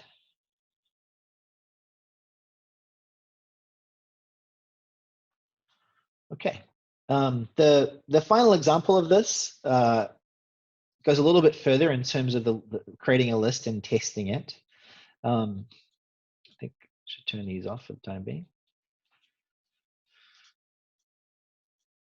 Right, so the list I'm creating, at least down here, is I'm actually going to take sort of a double approach. So the final visualization we have at the bottom here is essentially looking at the domain in two directions. So it's saying, all right, all of the points that are above a certain value and all of the points that are to the right of a certain X value, or above that certain domain. So what this is introducing is, in addition to the larger and smaller than components, we also have a couple of conditional statements that are possible. We're not quite at if-then just yet, but in this case, we have the possibility of an AND gate.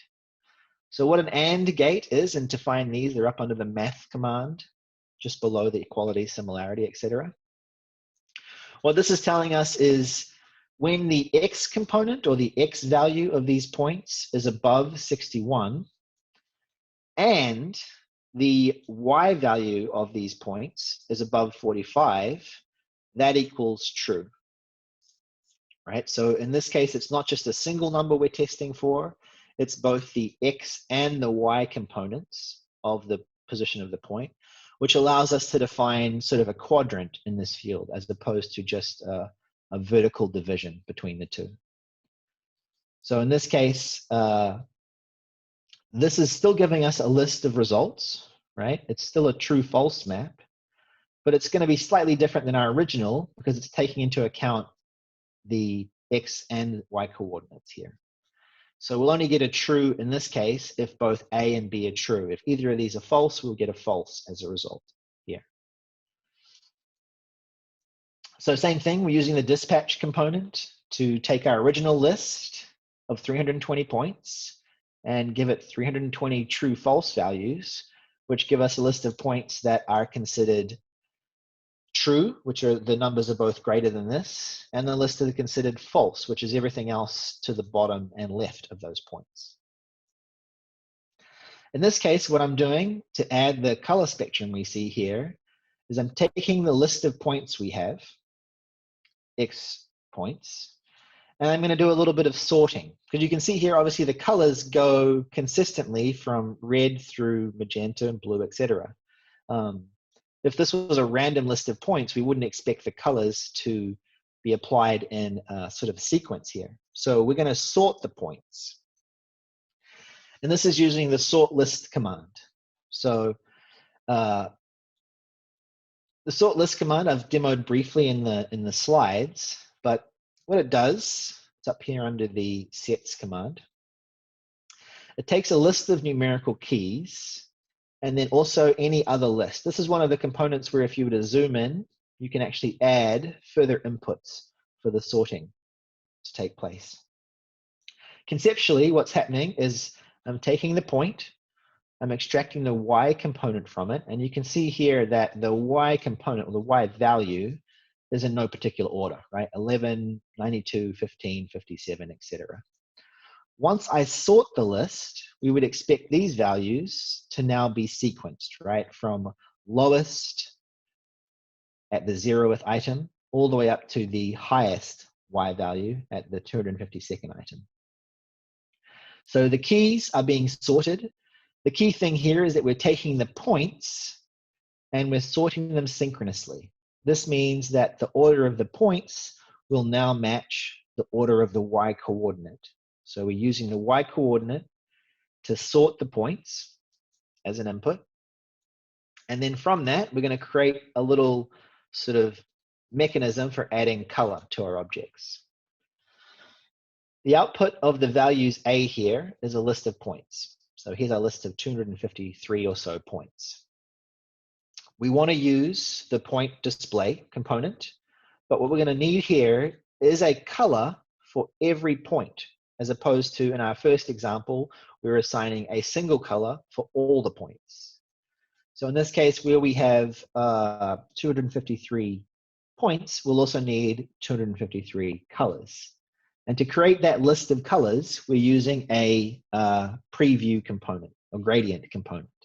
This is up under the Params tab, under the Input tab, and then over here on the right, you'll find the gradient component. So gradient component has 3 inputs and 1 output. And again, if I right-click here on the gradient component, I have a series of preset gradients I can use. I have defined as the sort of multicolored rainbow one first, but we can very quickly right-click on an existing one and change it to, let's say, red to blue, if we wanted to. In this case, you can see here, or you can sort of graphically understand that all the values that are low are getting the color red. All the values that are high, in terms of their sorting in the y-axis, are getting the color blue.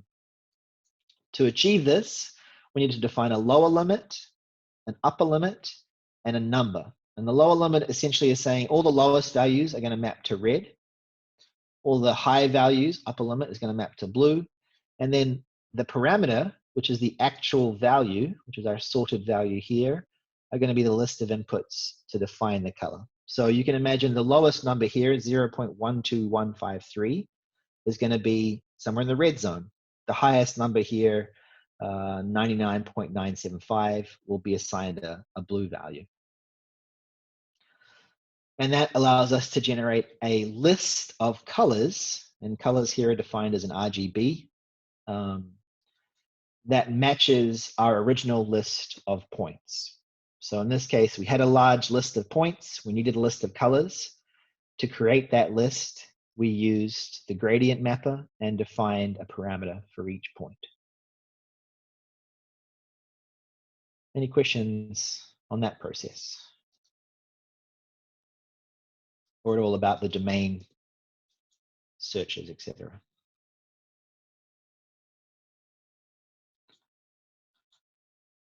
Okay, we'll keep moving. Next example is going to be, again, sort of a creation and test. In this case, we're going to do a measurement. So we're going to create a series of lines of varying lengths. We're going to use the sorting component to take that list and sort it so that the curves understand their position in a sequence of lengths. And then we're going to do a little bit of work to graph that information and apply a color spectrum, sort of taking all that we learned from the first example and expanding it. Feel free to save the script if you've got it. I'll point out the end result of this create and measure example, and then we'll work through one of our own. So this is an example where I've given you a script, and something's wrong, right? We can tell that there's something red on the canvas, there's something orange on the canvas. There are lots of orange wires, and I don't see anything. So something's up here. And you can generally trace this to sort of something being missing at the very start. And in this case, what you can see is that there's a missing surface reference. For the gentleman who asked earlier about how do I know if something's referenced from Rhino, if you open a Grasshopper script and something like this is orange on the canvas, it's telling you that something's missing in Rhino. So someone may have sent you a script but not internalized the information for you. If they didn't send you the Rhino file as well, you'd be out of luck. So what we need to add here is an input surface to this example. The input surface in this case is actually going to be a text object, just to create ourselves a kind of random list of lines. So I'm going over to Rhino. I'm going to make a text object. I won't do the whole string just yet. I'll just do, let's say, B is a pretty nice letter. I'm going to click OK. And then I'm just going to drop on the canvas a surface that is the letter B. And this is going to be the input for my surface over here. So with the text object created inside of Rhino, I'm going to right click on the canvas. I'm going to set one surface. I'm going to choose that object. So with that surface set, you can see the component's no longer orange. It's reasonably satisfied. There's no more sort of orange or red on the canvas, and everything's sort of displaying as we'd expect. Okay, so what's going on in this script? We're taking a reference surface, which is going to be the letter object. And our intention is to create a random list of curves that are vertical intersects with that surface.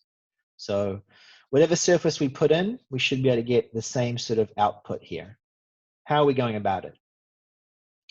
Again, notice that our wire display here is still very simple. We went from an item over here to a list over here, but still just, you know, no dashed lines, not a tree status just yet. Okay, so take our surface and we're going to use the bounding box component. This is up under surface. It's a really nice component that will give us any shape bounded by a rectangle. The next step in the script is going to be to extract from that rectangle the bottommost edge. So this rectangle has 4 edges, 1, 2, 3, 4. We want to find the bottommost edge. Can anyone suggest for me a test that might give us the bottommost edge?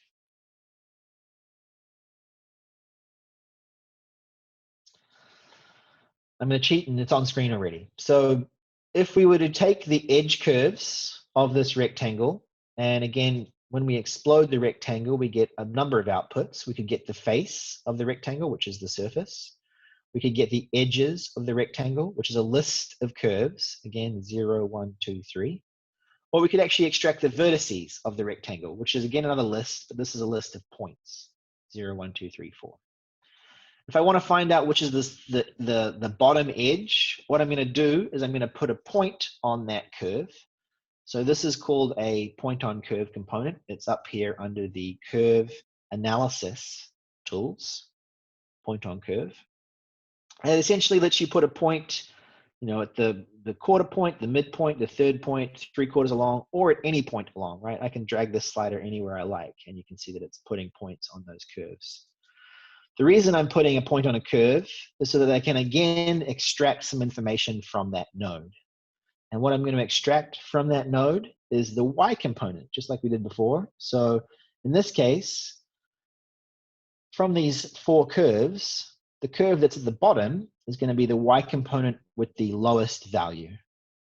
So I'm again going to use a list sorting function to take a list of keys, which in this case are the y values of our curves, and I'm going to sort synchronously the curves themselves, right? And then the theory being that once you've sorted the y values of the curves from lowest to highest, minus 496, 3, 3, 503, the one that's at minus 496, or the curve at 496, is going to be the base one. So ignoring the keys now, but just looking at the list of values, I'm going to use a list item component. This allows us to extract a single item from a list. So up here, you'll find it under the list item. From this list, give me this index, and then generally speaking, do not wrap. So most of the time, we're going to be false wrapping. But what this equals in this script is essentially I went from having 3 curves where I wasn't sure what the bottom one was to always being able to extract the bottom curve from that list. The next step here is I'm going to divide that curve by a certain number. And this is actually an input to the script. So we can choose how many curves we're going to create from the letter based on this slider input. It takes the curve at the base and it adds a series of frames to it. I guess I'll just jump to perspective really quick to see what this looks like. The frames are plane objects. In this case, there's a whole series of planes that are being created based on the variable input here for how many. The last step in this small chunk at the top here is to intersect. So this is more along the lines of a standard Rhino command, right? We want to intersect 2 physical objects. We're going to intersect the input letter or surface. This could be any surface you want, and intersect it with all those planes. So what we're talking about here is a single item, the reference surface, being intersected with a whole list of planes. I think there's some 29 different planes here.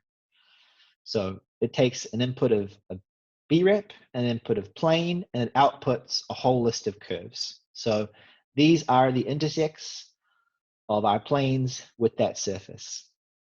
One thing to note here, that there are 29 planes in this script, but we have 48 curves. So you can see obviously that we're getting multiple curves based on the trimming per plane. So this is our list of random lines. Just like we've done previously, we're going to use some information about the line, in this case its length, to sort them and then create a color spectrum where the smallest curves are a certain color and the longest curves are another corresponding color. So again, similar components we saw in the last example. We're going to use sorting. In this case, instead of sorting by the Y component, we can measure the length of all these curves. Again, this is up under the Curve Analysis tab, and we're looking for length.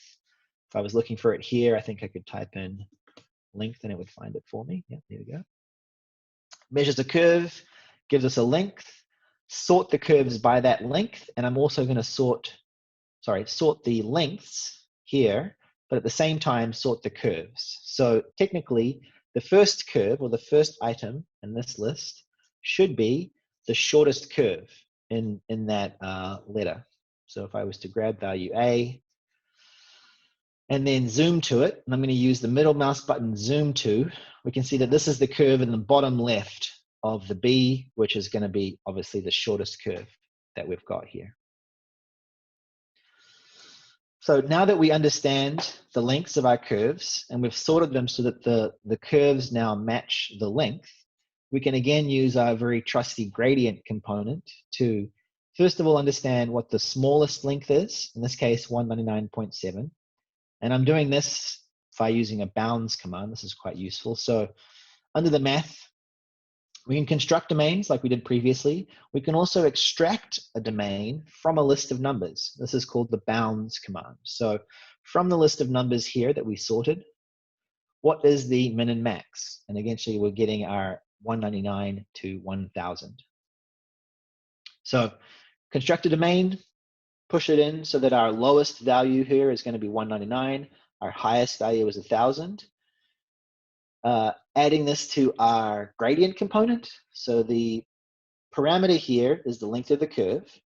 The lower limit is the smallest. The higher limit is the tallest. And then we're going to shade our curves based on that value. So in this case, our lower limit is a darker curve. So all the short curves should be getting sort of a dark green color here, and all the long curves getting a more yellowish hue. We can adjust that if we want. We could say, or maybe the short one should be red. In this case, same inputs, same lower limit, same upper limit, same parameter, just a different color spectrum. And adding that in now means the red curves are going to be all the short curves. Any questions there? Keep going. The last step of this script was to sort of take the geometry that we now understand and the fact that we've got an idea about where there are long curves and where there are short curves, and represent it somewhere else. So take that information and make some other graphical representation of that data. Very simply, I'm going to essentially I'm going to draw a graph of the lengths, with the longest lengths on the right and the shortest lengths on the left. And I'm going to, again, sort of leverage from my script that base curve. We always want to find the curve at the bottom of the rectangle, and that's going to be found from our lowest sorting over here. But in this case, I want to take that curve, and because I want to eventually create sort of a graph of the entire list of the objects, I'm going to need to have the same number of, let's call them X positions along this curve, as there are curves to display. So what I'm using here is called a list length component. So what this allows me to do is to measure how many curves there are in, let's say, the intersected B. So in this case, there are 48 curves. I'm measuring that list length, which gives me the number 48. And I'm using that number to divide the curve across the bottom and then draw a vertical line, start, direction, length. And you can see that I'm using the divided points as the starting position. Just turn this off so it's a little clearer. I'm using the Y unit as the direction, so my curve is going to be drawn directly up. The length is going to be defined by the keys back here. So basically just redrawing the curves that were previously in green, but now drawing them in a sorted order from smallest to largest in a different position. The intention with this example is simply to point out that, whilst we can understand and measure information from a geometry, it being part of the geometry might not be that clear about what the actual information we're trying to communicate is. It can be necessary sometimes to recreate it in another format that may be more readable. Running a little behind what I was hoping today, so I'm probably not going to do this example from scratch, but does anyone have a question about this example or its premise?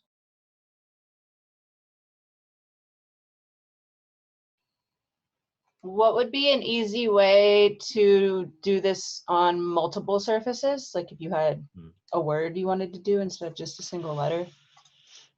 You beat me to my example from later, but we will get there. So the intention would be this sort of approach requires a data tree.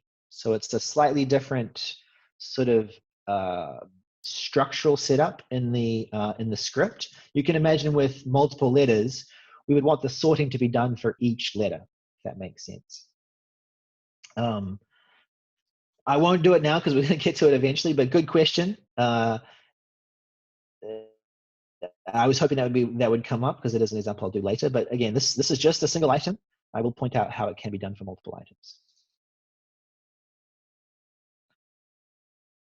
Okay, moving right along. Next example I want to look at is about the creation of some geometry, but also the creation of data attached to that geometry. So I work for a structural engineering company. We create models of steel pieces a lot of the time, and obviously those steel pieces are not just a line in space. They generally have a tag associated with it or an identifier. Grasshopper is great at making parametric geometry. It's also excellent at being able to create tag information to add to that geometry. So in this example, we're going to create some points and lines. We'll move some stuff around.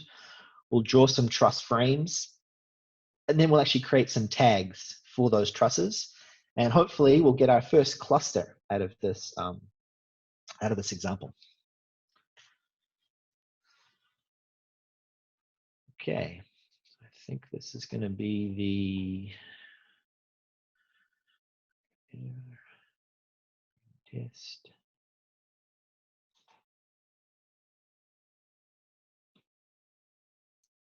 Open it. All right, we'll open it. Creating tag.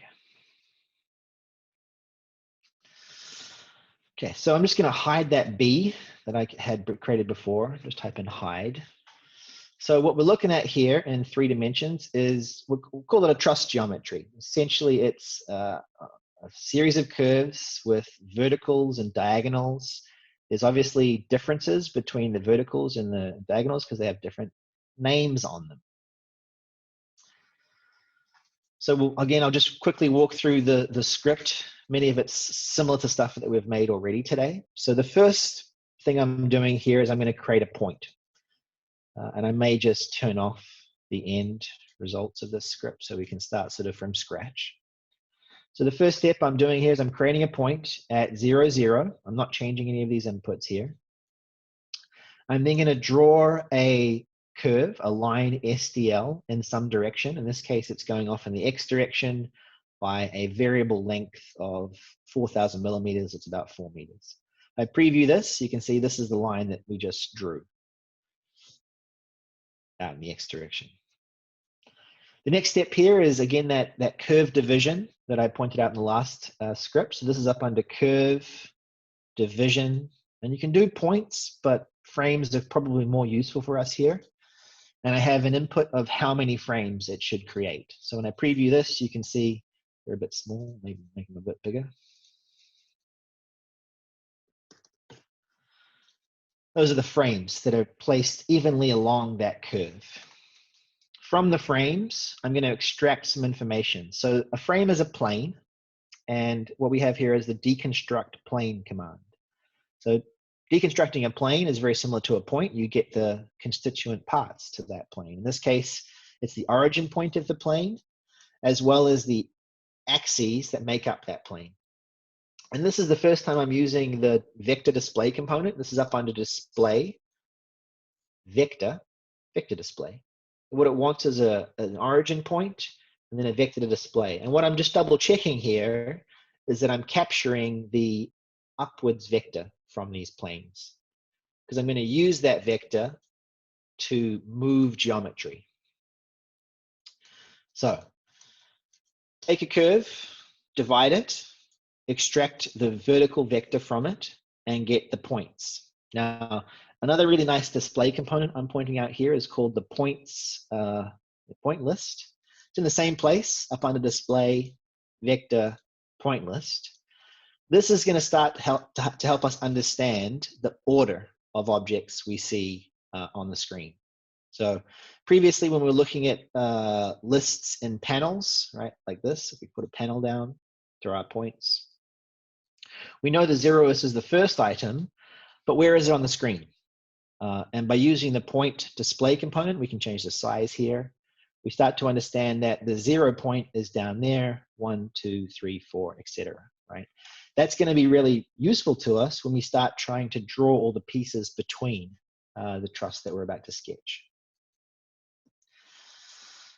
So the step here is to take our points that are on the ground and to move them. We're using a transform for the first time. So this is up under the transform components. It's under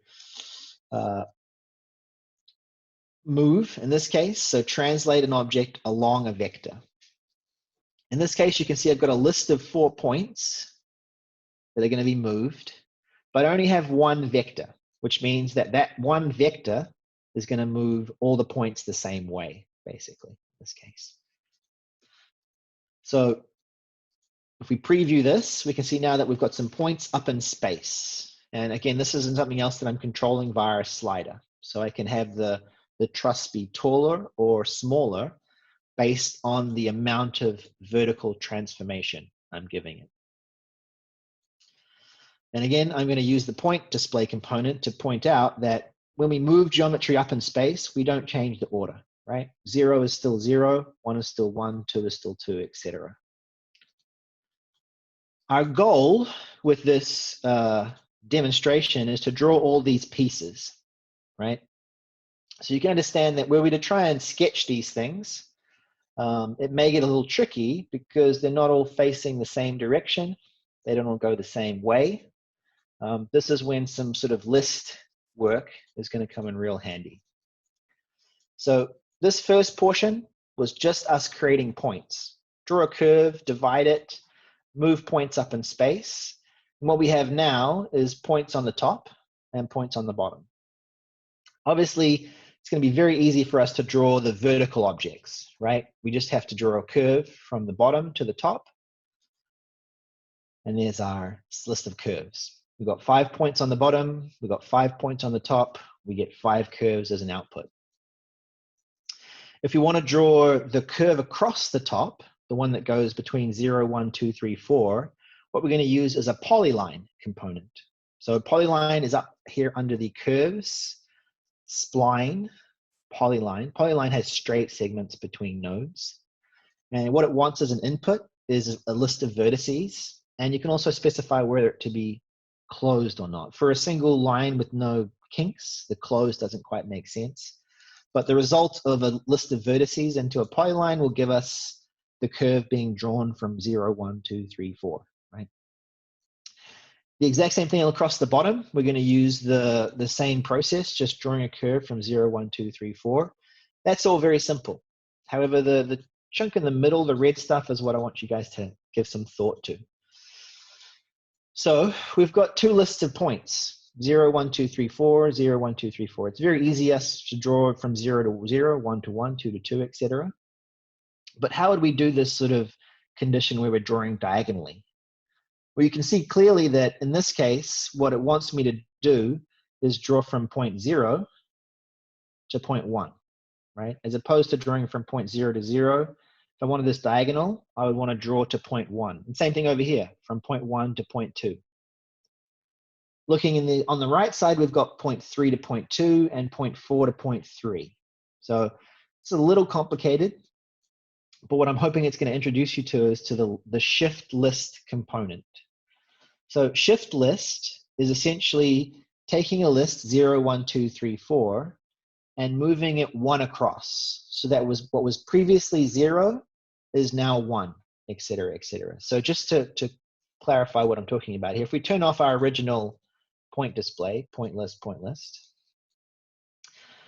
and we took the move geometry and we look at the shifted list by a shift of 1 with no wrapping, no wrap on the end. And the result is instead of a list of 4, a list of 5 objects, we shifted it and we got rid of the last item so that now we've only got 4 objects. So technically there is 5 items in this list and now only 4 items in this list. The key thing is that when we shifted, we also shifted the indices, or the index of the object. So what was previously 0 before we shifted the list, if we shift across 1, we then take the 0 and we put it 1 across to the right. And if I just to point out, if I had set wrap to true, any guesses what would happen to the 4?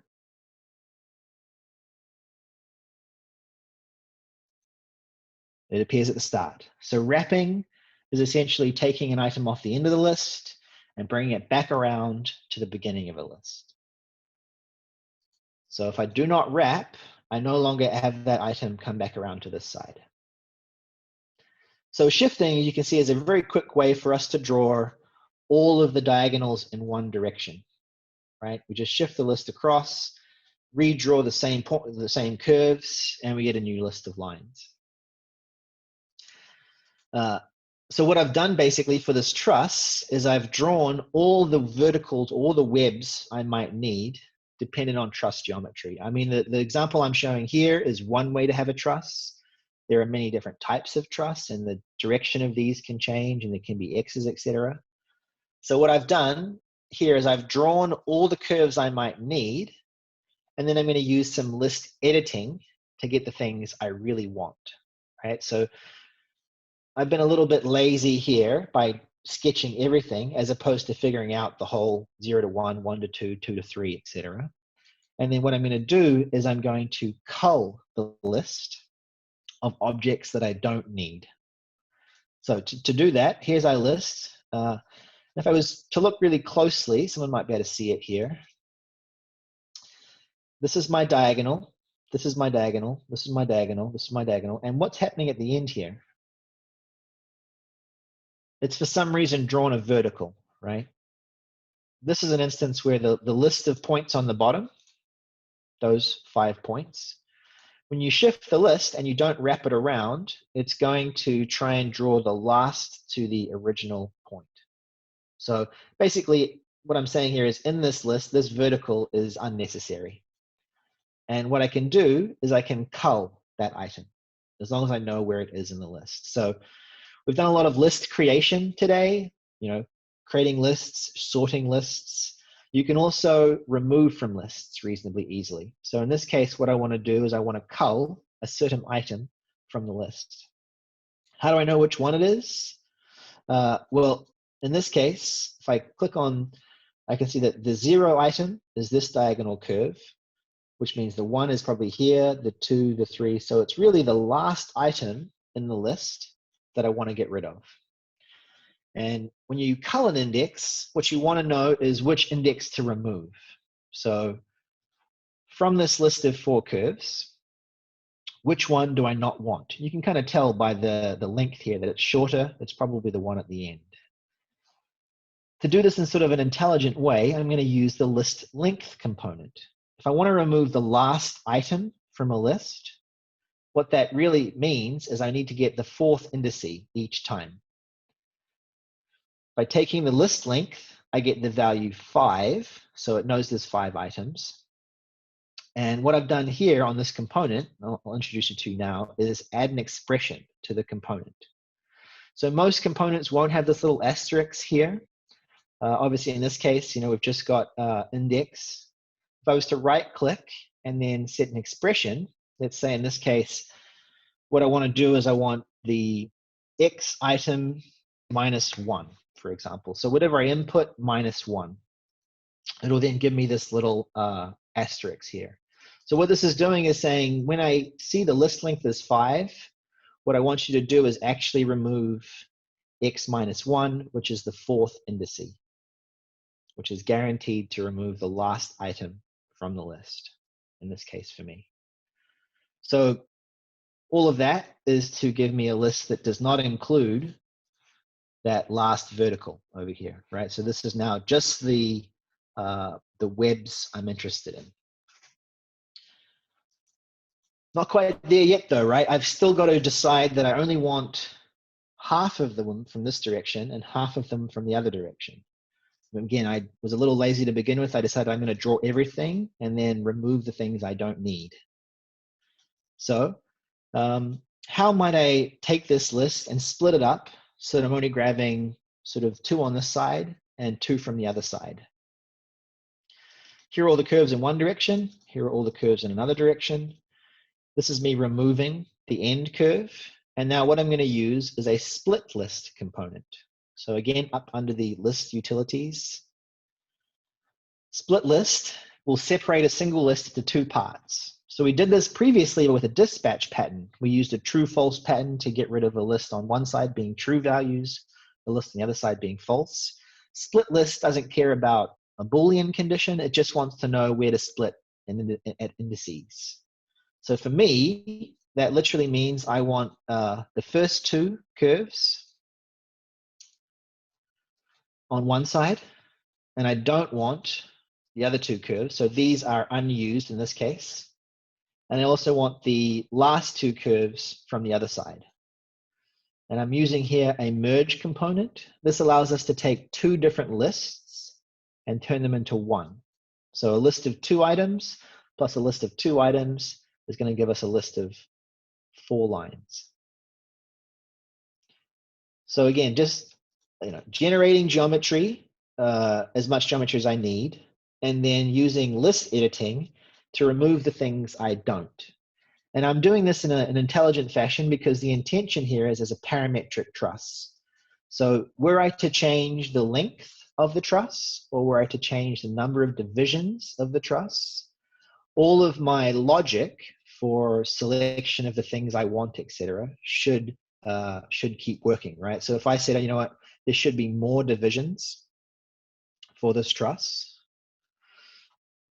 Actually, that's not going up.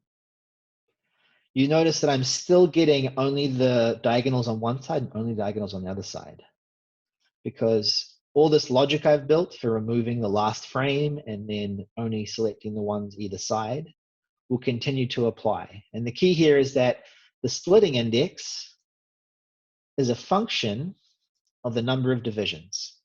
So where the number of divisions be 8, then the splitting index is always going to be half of that number.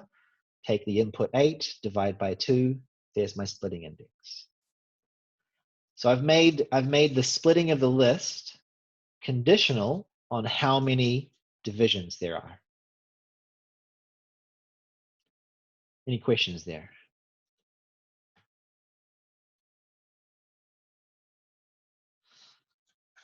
Okay, keep moving. The last 2 little bits of this are, well, to start to talk about the tagging of information, right? So we generated all our frames. We made points at the beginning. We drew the frames we needed. At this point here, I'll just sort this a little bit, preview on. We have now got all the pieces we need, right? We need all of the web objects, which are in this list here. We've got our top segments, we've got our vertical segments, and we've got our bottom segments. I'll point out here that I'm also taking the polyline and I'm exploding it. So when you draw a polyline through a set of points, what you get is a single object. So this is a single line. Were I to explode that polyline, what I get then is a list of lines. So if we were to say, look at a midpoint, point on curve on the original, it would be the full length, right? Starts at 0, goes all the way down to 1. But once we explode a polyline, we've actually got individual segments between each individual node. What this points out is there's 4 of these, there's 5 of these, there's 4 of these, and there's, I guess, 4 of these objects. The last step is we're going to create some tags for them. We're going to create some information to assign to those objects. So we're going to do a little work here, both with geometry and with some of the concatenation tools, which are up here under the Sets tab and the text editing. So to start with, we'll look at how this set of components is working to create both a tag object, W-2, as well as color the frame with a specific color here. So the inputs we have are 4 curves. What I'm going to do is I'm going to use the old classic midpoint on curve again. So there's my point at 0.5, and I can move this around, obviously. But we'll have it at the midpoint to start with. I'm then going to place a plane, and this plane is the XZ plane. So it's the plane that's in the front view of a Rhino model, as opposed to a YX plane, which would be in this axis. So the tag is going to display in whichever plane you give it. For example, if I did not give that plane, my tag would display only in the top view. So giving it this sort of elevation view will orient the tag to that position. Just to point out that this component I'm using here is the text tag 3D. It's up here under the display components and dimensions, and you have text tag 3D. You also have text tag a little different. 3D is a little bit more clear. So what does this component want? It wants a location to display information. So in this case, it's going to be my plane. It also wants text to display at that location. It wants a size and it wants a color, and you can optionally add a justification. So how do we create text to display? Well, we're going to use a couple of components we've seen before. We're going to measure how many curves there are, first of all, 4 curves. I'm going to use the length, list length to measure that. It gives us the value 4. We're then going to use a series component. So this is up under sequence. Series. It has a start number, a step number, and how many to count by. So in this case, the count is a function of how many curves there are. And you can see that the output of a series component is going to be however many numbers you need based on the count. So 1, 2, 3, 4. We're going to use that output string, and we're going to concatenate, which means essentially slam together or attach together the prefix W dash plus the number, right? So the result of W dash plus 1, 2, 3, 4 should be W dash 1, W dash 2, W dash 3, W dash 4. So we've now created a list of tags that match the list of curves we have. And so finally, the input here for the text is going to be the tag to display. And again, we could, upstream change any of this. Let's call this web, for example, and our tags are going to update downstream. Any questions there?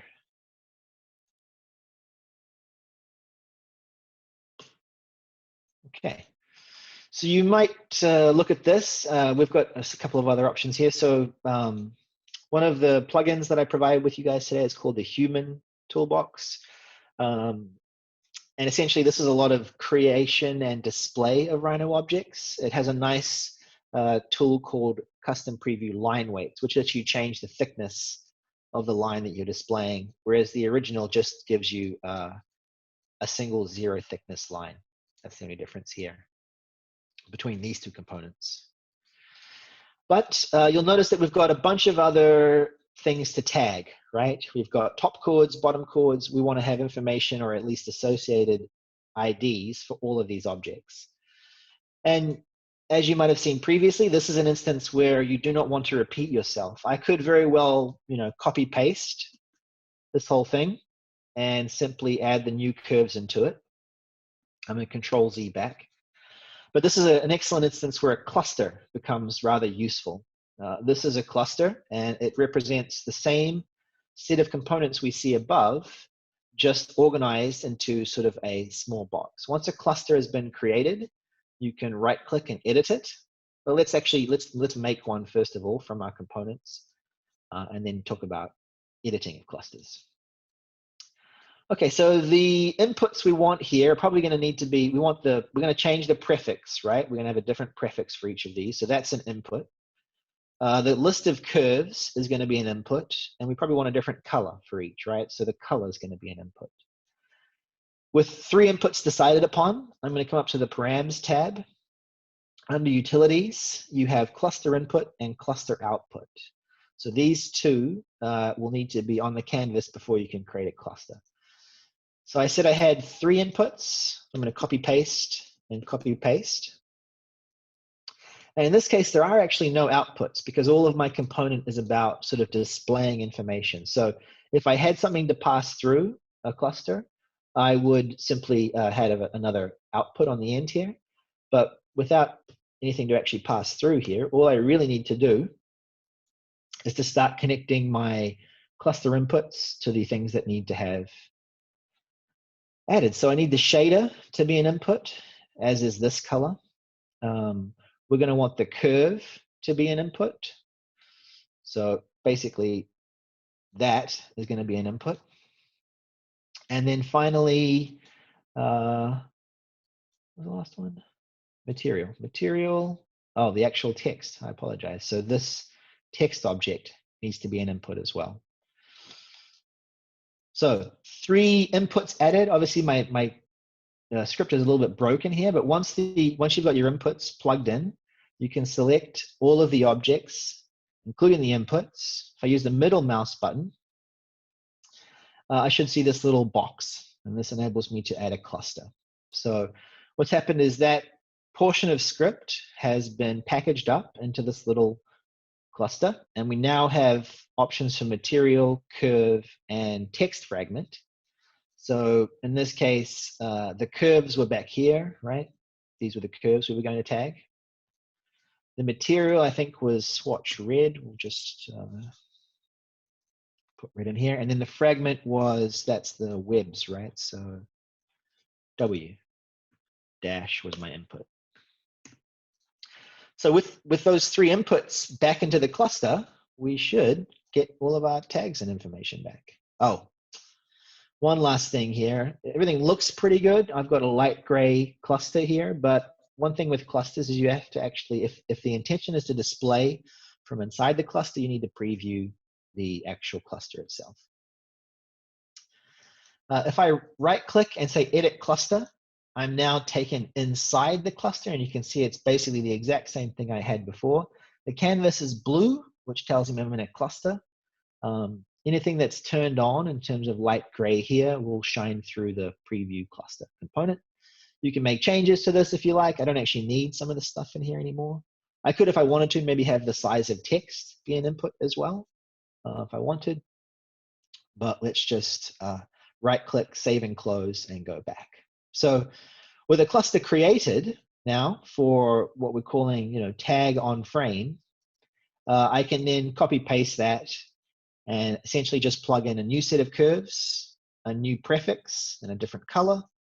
And the cluster, which is just the same as you saw previously, will apply those values to the curves. Questions, comments on that?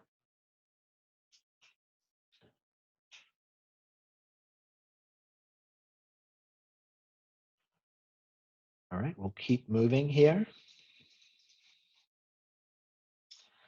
Next list example, classic of parametric courses past. We're going to do a parametric vase. You could call it a twisty tower, whatever you like, but we'll get through that one reasonably quickly next.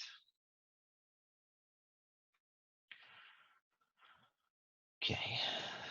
This is the first script that I provide you guys today that uses a couple of the plugin components that I talked about earlier today. specifically some Lunchbox components. So for those of you who tried to install Lunchbox earlier, if you open this script and you have some error messages about Lunchbox missing, you may need to unblock those parameters as I'd shown earlier. In any case, what does this script do? This is the first example, I guess, where I'm also including how we sort of do some of our organizational work at TT. So this is a Grasshopper template that we hand out to a lot of people, and it starts to allow you to talk about sequence or object type within a file. So as I said earlier, if we were going to have Rhino inputs from somewhere, we would color them orange. And the way this works basically for us is if you right-click on the group and say make color default, you can then control G any object with that color. So if that was a Rhino input, that would make sense. Let's say I would right-click on the operation color, make color default, and then maybe both the creation of line and the division of points, control G is a group. And then I can add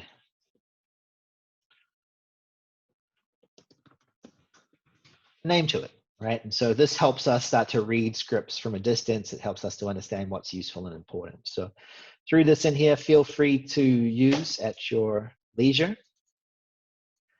I'm going to ungroup this one for the time being, so I don't have all these colors here. All right, so we have a point, and then we are drawing or moving this point somewhere up in space. If I'm not mistaken, this file was intended to be in feet, so I may actually, this is an instance to point out units. So we've been working so far today in millimeters in our Rhino file, as evidenced down here in my unit settings. You can see it says millimeters here. Grasshopper is essentially unitless, and the values you see in the sliders are going to be tied directly to the units in Rhino. So what was previously 1,000 millimeters is now, because the slider is sort of gamed for feet, is now only 15 millimeters, which is quite small if we're trying to take a tower here. So because nothing is actually present in the Rhino file, we're to change the units over here and specify that it should now be feet. Yeah, we can scale stuff, but there's nothing to scale, right? Basically, the numbers over here did not change. We're just now looking at a file where it's 189 feet as opposed to 189 millimeters. That was the case previously.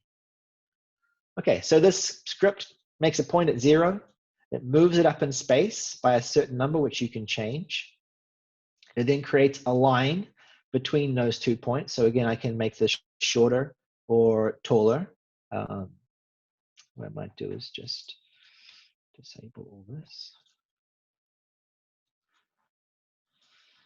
Creates a line and then divides that line. So again, this is the line division. I'm using, in this case, divide by a number of segments. Display, draw 4 icons here.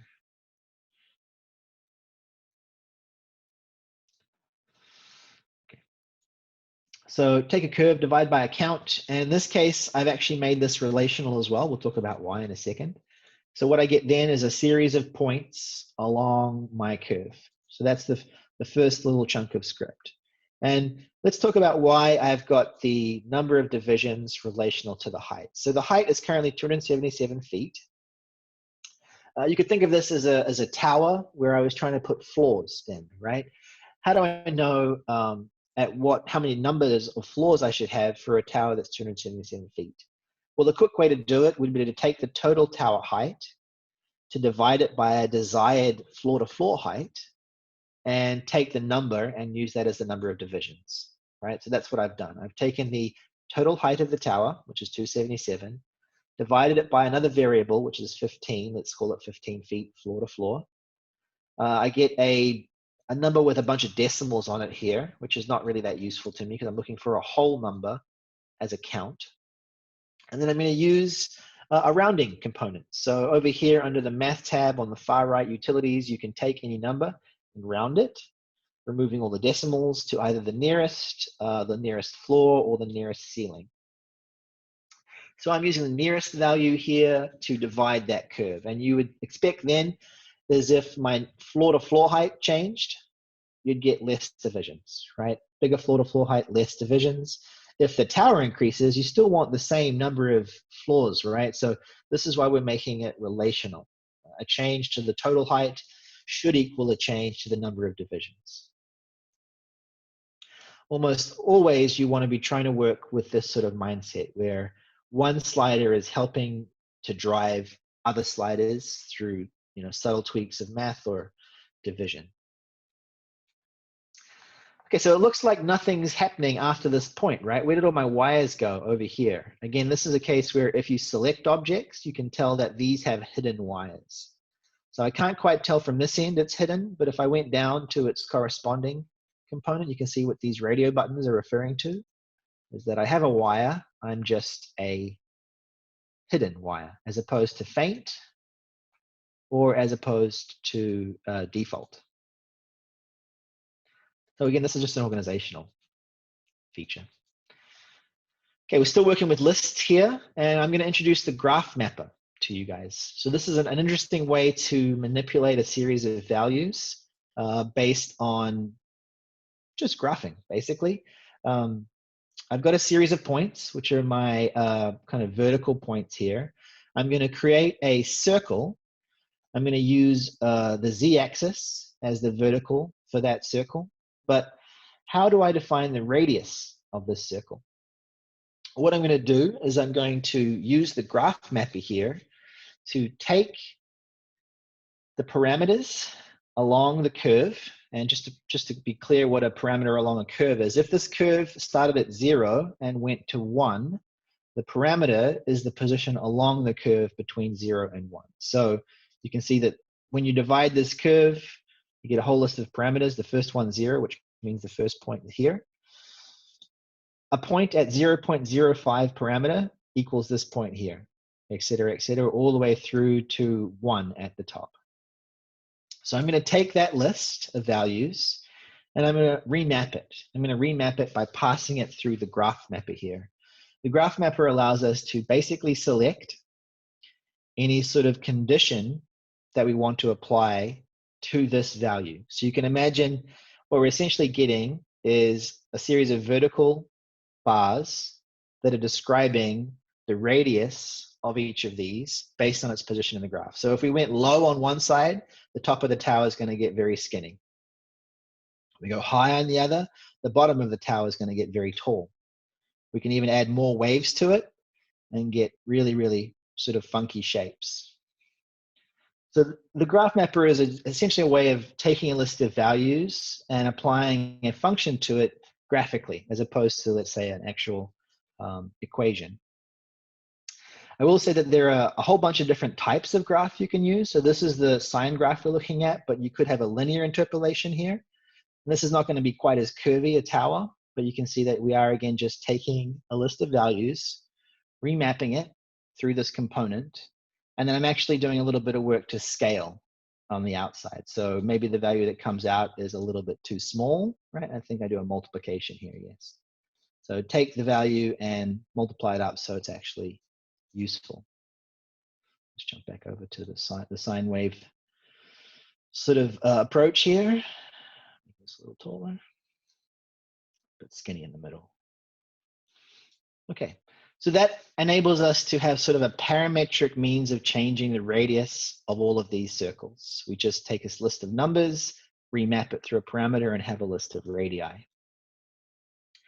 From our list of curves, the last step here is we're going to actually loft them. So the result of the loft should be basically, the vase-like shape where the curve at the bottom is first and we loft up through all the curves that we have. We didn't actually have to do any sorting here because our original sort of list of points was already sorted. The first point is at the ground and it sorts its way up. So the intention here is we can make changes to our sort of geometry or the input curves, and we're going to see corresponding changes to the geometry based on whatever we give as an input. Any questions there?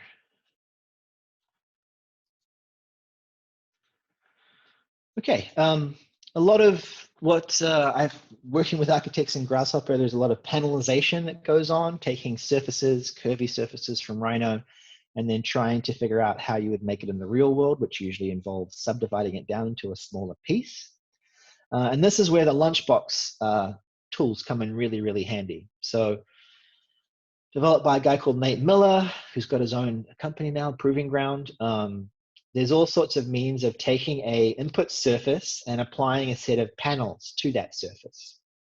So these are things that you can't necessarily do natively inside of Grasshopper, which is why people have built out these small plugins to help you do that. So as an example, if we were to take the vase surface that we created here, which is a untrimmed surface, we can tell by just having a look at its information. And we would apply, let's say, quad panels to it. So I'll enable this, and we'll preview it. We'll turn off the skin, and we'll see what we get. So what's happening here is the surface is being divided by a fixed number of divisions, 10 and 10 in this case. We can input this as a slider, so let's maybe make it go a little higher, 20. So we now have basically control over the subdivision of the skin of this particular shape. And again, all of this is still subsequent to the shape changing its form. We can come back upstream and sort of give the vase a new sort of lease on life. And our subdivision downstream is still going to work for us. The output of these components are going to be a list of objects. So at this point now, we're talking about a list of surfaces, right? So the first list item here, the first surface that we get, to find out where it is, we zoom by doing middle mouse click and then the zoom, and that's it. That's our first of a total of 361 various components. So there's lots and lots of panelization types up here available to us. If we disable this, and let's have a look at the other ones that I've got just on the canvas here. Skewed panels, so it doesn't necessarily have to be a rectangular panel. This is more sort of a shifted list component. You can imagine it was a square panel at some point, but we've shifted the list across so that we're drawing diagonals. And again, same thing, increase or decrease in the division here will increase or decrease the number of panels that we're creating with this component. And I guess the last one here, which I'll enable here, and we'll have a look at a little further, is a triangle panel C, which is basically a further subdivision of a rectangle. So it's triangular panels inside of a rectangle in this case. Again, you can up or decrease the number of divisions if you want. Obviously, if we went to 0, we'd have a problem.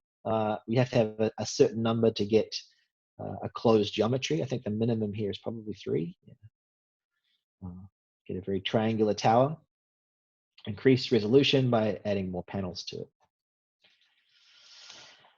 Okay, the last little chunk of this script here is talking about the relationship between materials inside of a Rhino model and materials applied to a Grasshopper script.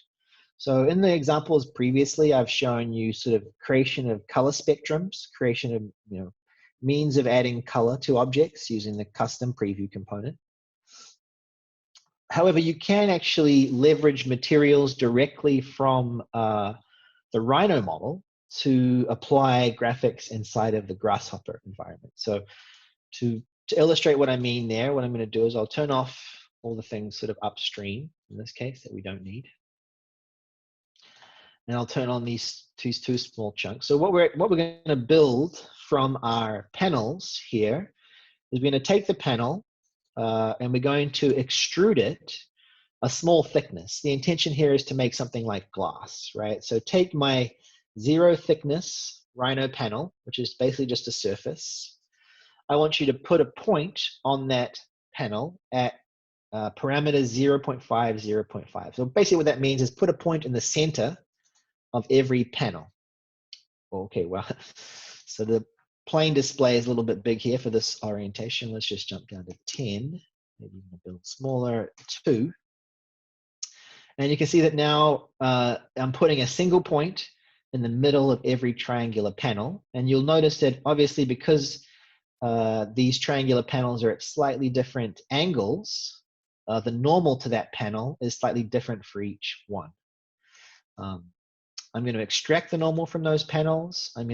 And then create a vector based on the normal. So every panel is now going to be extruded in the normal direction to its plane, which is going to technically give us something that, let's say, looks like a thickened piece of glass. If I was to zoom in here, we've got, instead of a 0 thickness object now, we've got something with 0.06 inches thickness. It's close to a piece of glass thickness. Secondarily, what we're going to do here is we're going to take the panel objects and we're going to explode the panels, which again gives us three things. It gives us the face of the panel, which is the same thing we're using up here. It's going to give us the edges of the panel, and it's going to give us the vertices of the panel. And what we want to do here is we want to create a pipe object that maps to the structural position of these corners. So I'm taking these panels, I'm going to explode them, and you can see there what we actually get is every single edge of the panel in a list, which is 2,352 curves. But you can imagine, because this panel is adjacent to another panel and both panels have edges, you're going to get a lot of duplicate curves. And the duplicate curves might occur where there's a curve from the panel on the right, while there's also a curve from the panel on the left. So understanding, in this case, what we want to know is, where are the duplicates in my list of curves? This list of curves is 2,000 and something long. That's rather big, and we know there are duplicates here. How do we find them? I'm going to put a point on the middle of each curve. This is very similar to what you had before in terms of point on curve. This one's curve middle. And there's another component in Grasshopper called cull duplicates. This is up under the vertices, vector point, and you'll see cull duplicates. So what this does is it searches a list of points, and it looks for a duplicate in that list. And if it finds a duplicate, it takes out the indice. It tells you where that duplicate lives in the list. I can control the tolerance here. And then finally, I'm going to say, if you find 2 points, just leave one. The output of this is going to be a list of indices. So there are 1,190 indices listed here, which is obviously a lot less than we had edges, which means this list item is going to extract these indices from this list, which essentially gives me a unique list. All the duplicate objects have been deleted from this second version of the list here.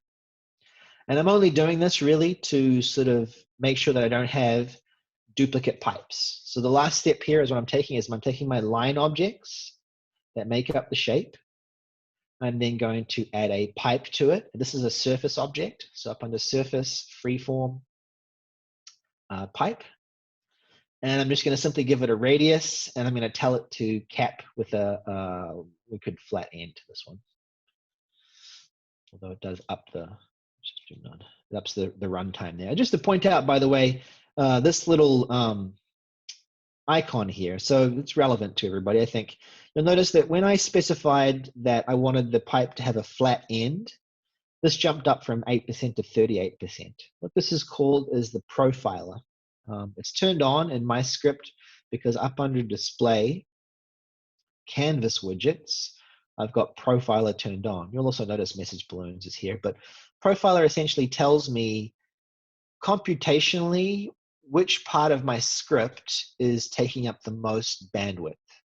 So you can see here that it turns out making the extrusions that are the surfaces of the glass is reasonably computationally heavy. About 52% of my script is that. When I ask the pipe component to do flat ends as opposed to round ends, I actually get a kind of a jump in the amount of processing power being used. So we have these profilers on generally just to help us optimize. When we find things that are running slow, we may go in and try and change the way it's being generated to reduce this number where we can. Okay, so we made a bunch of pieces of glass. We made a bunch of pipes. This is all well and good. The goal here, as you've seen previously with the preview components, most of the time what you're doing is adding a swatch, right? So we'll add, let's say, some sort of light pink to this object. We'll enable it. We'll turn off the pieces. We'll show the glass, and you get, you get a pink object. These are the solid objects we created previously. That's reasonably nice. Up under the display components, it is possible to add transparency to a material here. So this would be basically using the create material component, giving essentially a diffuse color, and then we'll assign a transparency between 0 and 1, 0.1, make it a floating point. So we can add a little bit of transparency to our objects so they become more see-through, right? But it's not quite glass yet or any other material. So whilst it's possible to add materials directly with a color and specular emission, transmission, shine, etc., it can be much nicer, a nice feature of the new versions of Rhino, to define this material directly based on something that exists in the Rhino environment. So when you right-click on this input here for the custom preview, you'll notice you have the option to set one material. Very similar to how we might set a point from Rhino. When we want to set a material, all we have to do is come over to the Rhino's material library.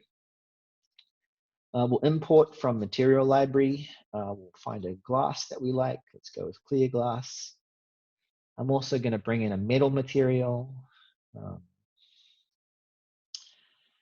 We'll go with polished bronze.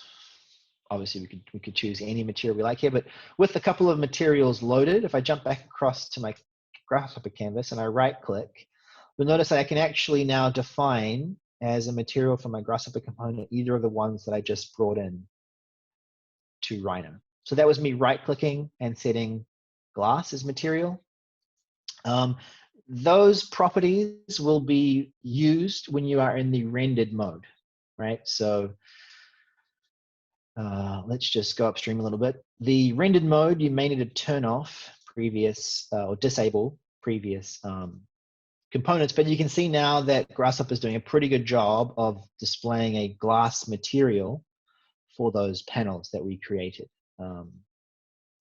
These guys here. So the same thing applies for the pipe objects. I'm going to enable this, and I'm going to right-click. And if I guess, what is it now? It's probably just a pink material or something. Quite sure. It's got kind of a nice shiny aluminium. We'll go right-click, set one material, polished bronze, and you can see we start to get a little closer to a rendered view in our Grasshopper window. So all this is to say that materials don't necessarily have to be created in Grasshopper. Probably more useful to leverage the really nice material library that Rhino has and then just reference them in. Questions there?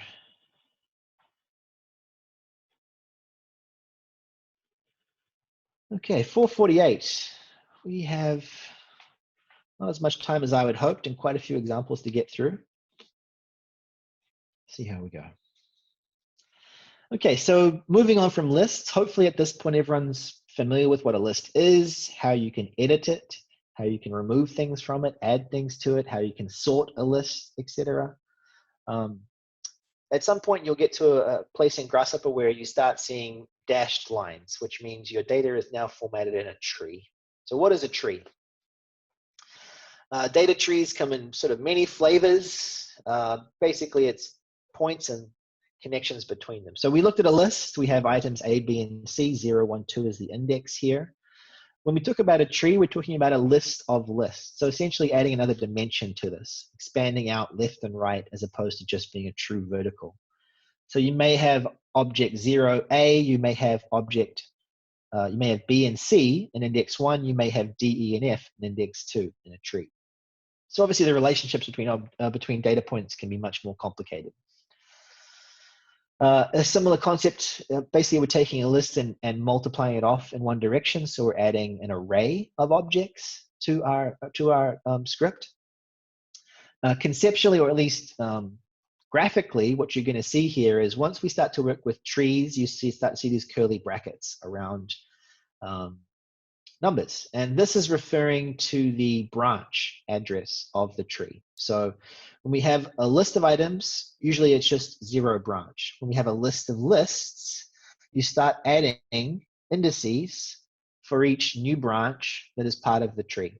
So this is a list of items. When we multiply it out to the right, we start to have a matrix of items, and it means we can have multiple addresses for those items in that tree.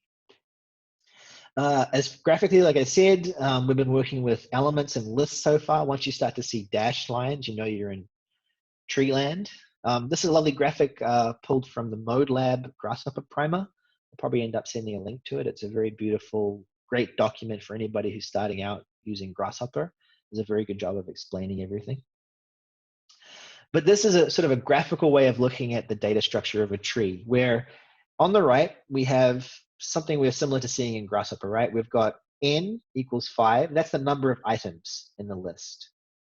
We've also got indices 0, semicolon 0 as the address of that branch in this tree. So using this format here, A, B, I, we've got the branch address, and then number, A, B, I.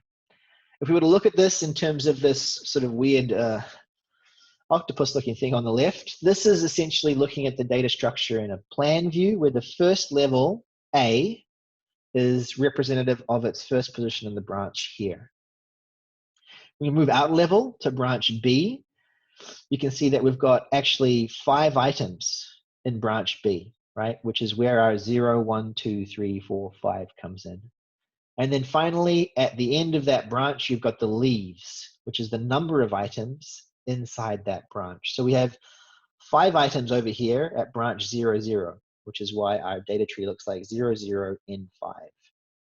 Over here, we've got at branch 0, semicolon 5, we've got 3 items, which is why we've got 0, 5, N equals 3 in this format. So we won't be looking at this graphic too much, but hopefully you'll start to kind of cotton on to the way that the information is being displayed here on the right with 6 branches.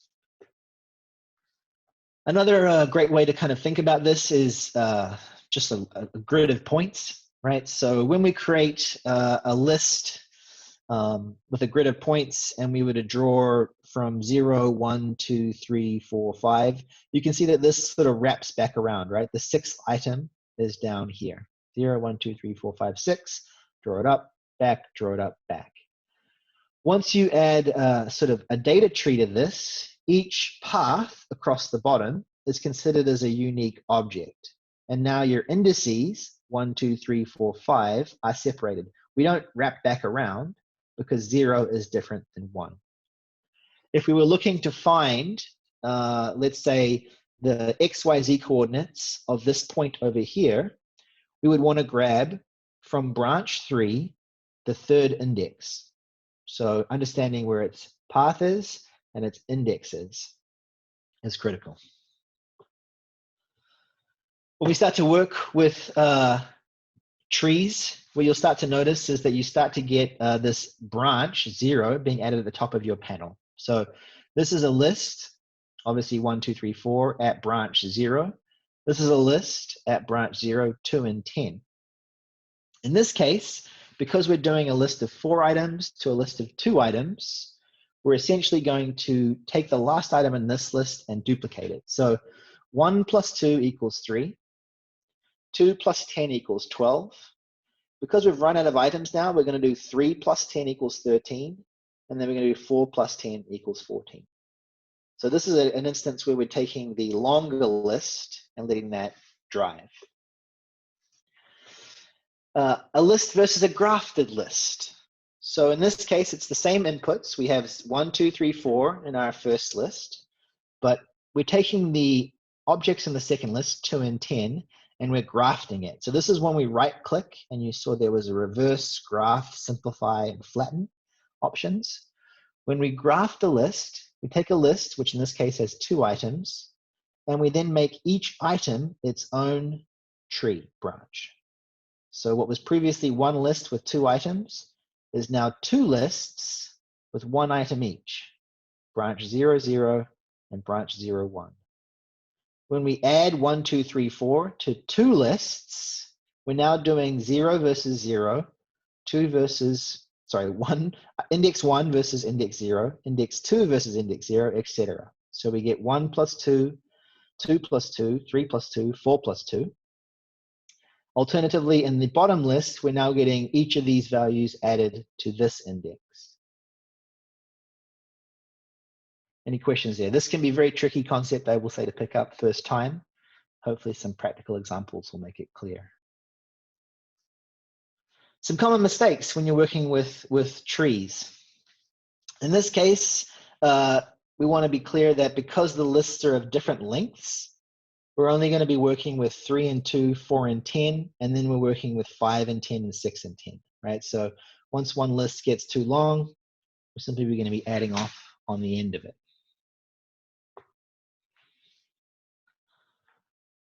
Okay, so another option. We have two lists here, list 0, 0 and list 0, 1. It's got 3, 4, 5, 6, 11, 12, 13, 14. We take our 2 and 10, we graft it like we saw before, which now gives us two lists, list 0, 0 and list 0, 1. And at this point, when our branches are matching like this, our lists are going to be specific to the branch. So the addition here is going to be 3 plus 2 equals 5, 4 plus 2 equals 6, etc. But on the bottom, the 0, 1 list, it's going to be 11 plus 10, 12 plus 10, 13 plus 10, 14 plus 10. So the branch address is relevant to how the data is going to be sort of addressed. What does graft versus flatten mean? So we saw a little bit of grafting there where we take a list of items. If we graft it, they each become a branch in a tree. So here's an example. We have the result of an addition. If we flatten the list, we get one branch, 0, 5, 14, 10, 7, 13, right? They're all in a list at branch 0. If we grafted the same list, each item is now its own branch with its own address. A couple of these paths, like these two here, are superfluous. They don't actually need to be here, but all you need to understand is that this is now its own item, separative of this one. So graft is add an item or a branch, and flatten is to remove that structure. Some of the important components when you're working with lists, with trees, are going to be the explode tree. So take this tree of two lists and give me this list and give me that list. Basically, this is similar to the split list component, but it explodes it. You can also, similar to the get item component we saw from a list, you can get an individual branch. So if I wanted to grab from this tree only the branch 0, 1, I could say from this tree, give me path 0, 1, and it'll give me that list. Similarly, as you saw previously, we can actually extract individual items from a tree. If I wanted to grab, let's say, the 0th item from that branch, I would do from this tree, give me this branch, and then indices 0, which gives me the value 11. Okay, getting close to the end here, I think we'll try and fit this one last example in. I think we're supposed to go to 5:15. Thanks for sticking with me while you can.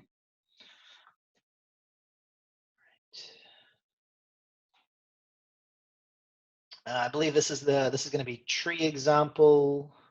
Wrong spot.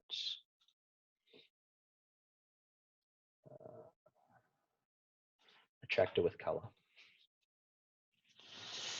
Okay, so what you should see when you run this is sort of a yellow ball with a bunch of other things around it. Let's talk about how we got there. I think first, graphically, if you look at this, it's a reasonably small script, but you can see we've created quite a lot of objects, right, with just a small amount of components. And that is almost always a feature of a tree. Where there's a tree involved, you can get many, many, many more items involved. So what does this script do for us? Let's turn off the end and we'll work through it. Well, I guess we're in rendered. Let's jump to ghosted. So a series of inputs at the beginning. This is going to create for us a square grid. So this is another nice little feature under the vector component. You can create rectangular grids, triangular grids, hexagonal grids. What this is going to create for us is our first data tree. So I'm creating this sort of list of points here because I think it's a great way to understand why we have dashed lines coming out of this component. Okay, let's have a quick look at what we have. Simplify that. So the list of points we have, you can see here, it's actually a list of lists.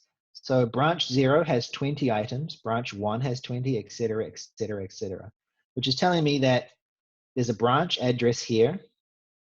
There's 20 items in that list, and then there's a new branch address, 1. This can be a great way to sort of understand this is to use the point display to tell us how the lists are organized. So if we zoom in a little bit here, maybe we'll bump the size up to. You can see that the list of points essentially goes from 0 at the bottom, 1, 2, 3, 4, 5, 6, 7, 8, all the way up to 19, and then it starts again, right? So this list of points going in this direction is branch 1 on this tree. And if I was to come into sets and add tree branch, I can then extract from that tree the first branch, which is 0. Let's just do the panel. So I'm going to do curly bracket 0, curly brackets, which is going to extract from that tree this branch, this list of points, right? So branch 0 is this list of points here.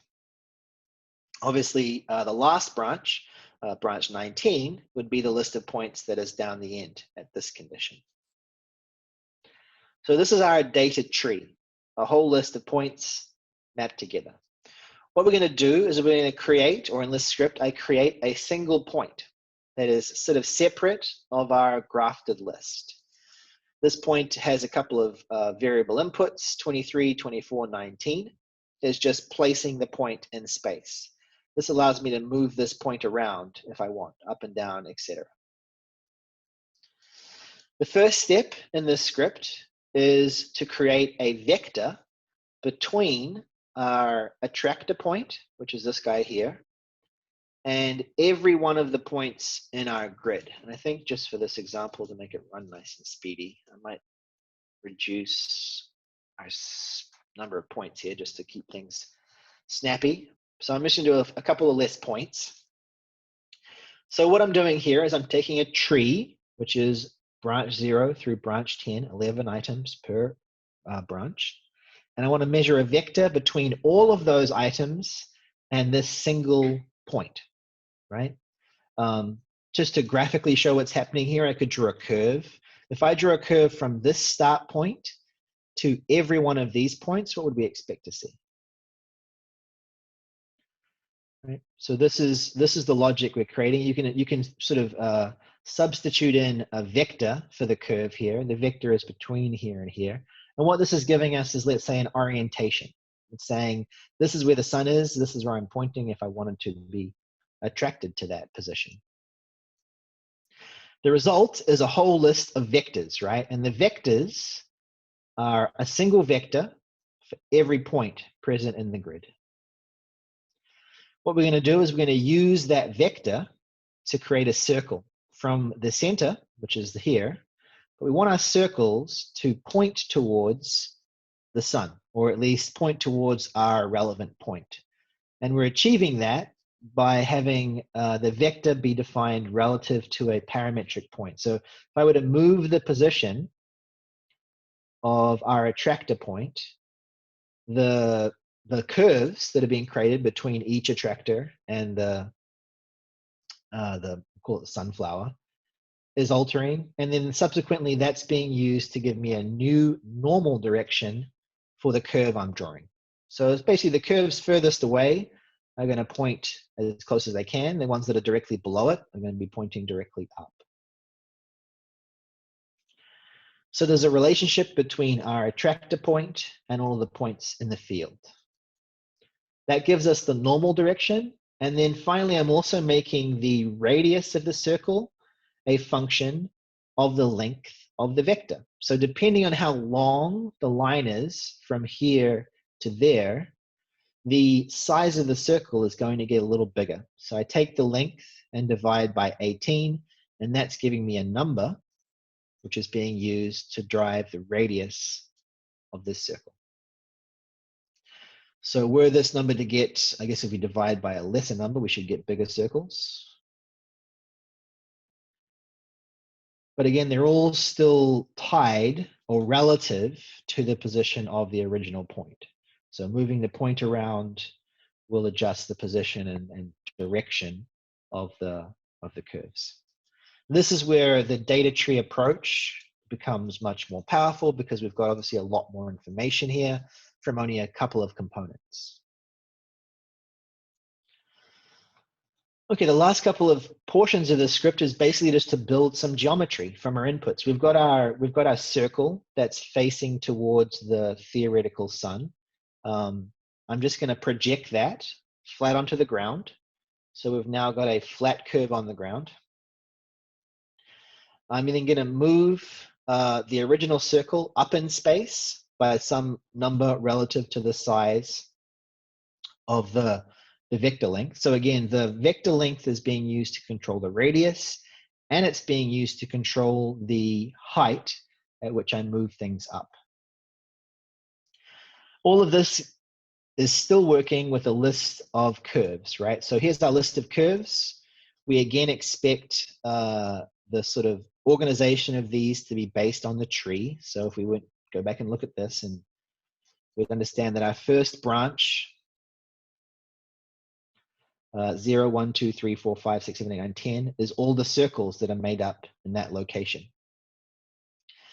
What we want to do now is we actually want to take the curve that's been pushed up and the curve that's flat, and we want to make a loft between them. So we want to make an individual surface at every sphere location that references the lower curve and the upper curve based on our options. I'll just bump this up a little so it's not quite as overlapping. And in this case, I'm actually grafting the tree. And the reason I want to graph the tree at this position and then merge them together is because what I really want is 2 items per branch. So you can imagine at 0, 0, which is the item down here, I've got the upper curve and the lower curve. And now that they're organized into this nice little tree, 0, 0, 1, 1, 2, 2, when I make a loft, it's only going to loft between the 2 curves I've specified.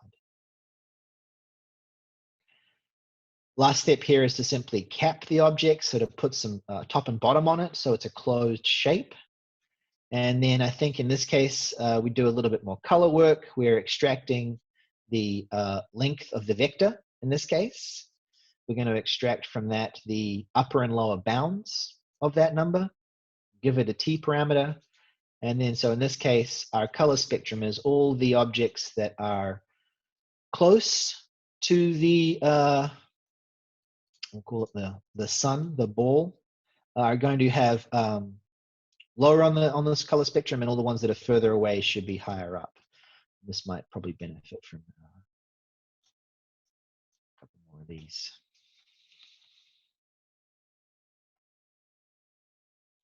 So we should be able to move our sun around at this point. And again, because of the relationship between the original point and the position of the sun, and it all being built relative to each other with the same values driving the geometry, we should get the results we want.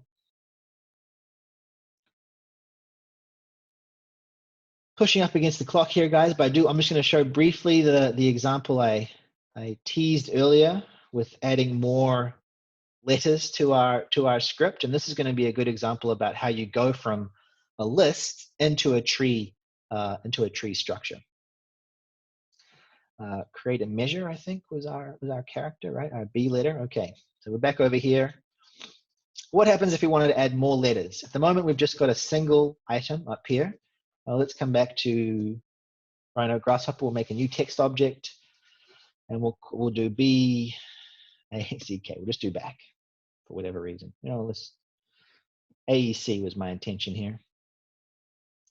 Okay. Ooh, that's kind of big. Let's do that again. Oh, I switched it to feet. Okay, good point. This is probably one where we want to be in inches.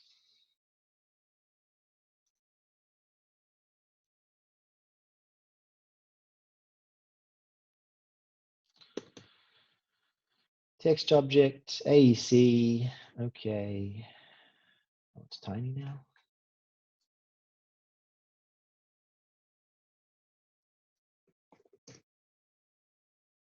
Okay, so there's our 3 letters. If I went back up here and said multiple surfaces now, 1, 2, 3, press enter. What do we get? Doesn't look too bad. We do have a little bit of some issues here, right? It looks like C's working, but A and E are not quite working correctly. You'll notice also now that some of our script is in tree function. Some of our script still has the old curves that we're looking for. The trick here in this case for this script is we want to graft as early as possible. We want each of these letters to be considered individual objects as far as our script is concerned.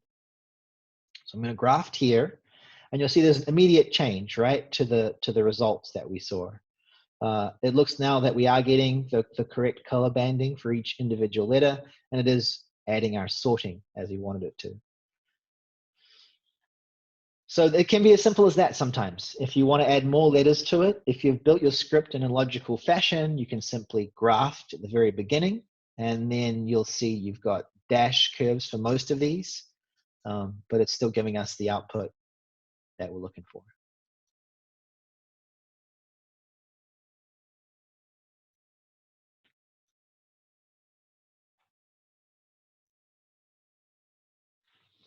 Well, I did have a couple of examples. I'm going to skip our last example here and just briefly talk about some best practices and standards. I understand I'm very close to my end of time, so feel free to jump off whenever you like.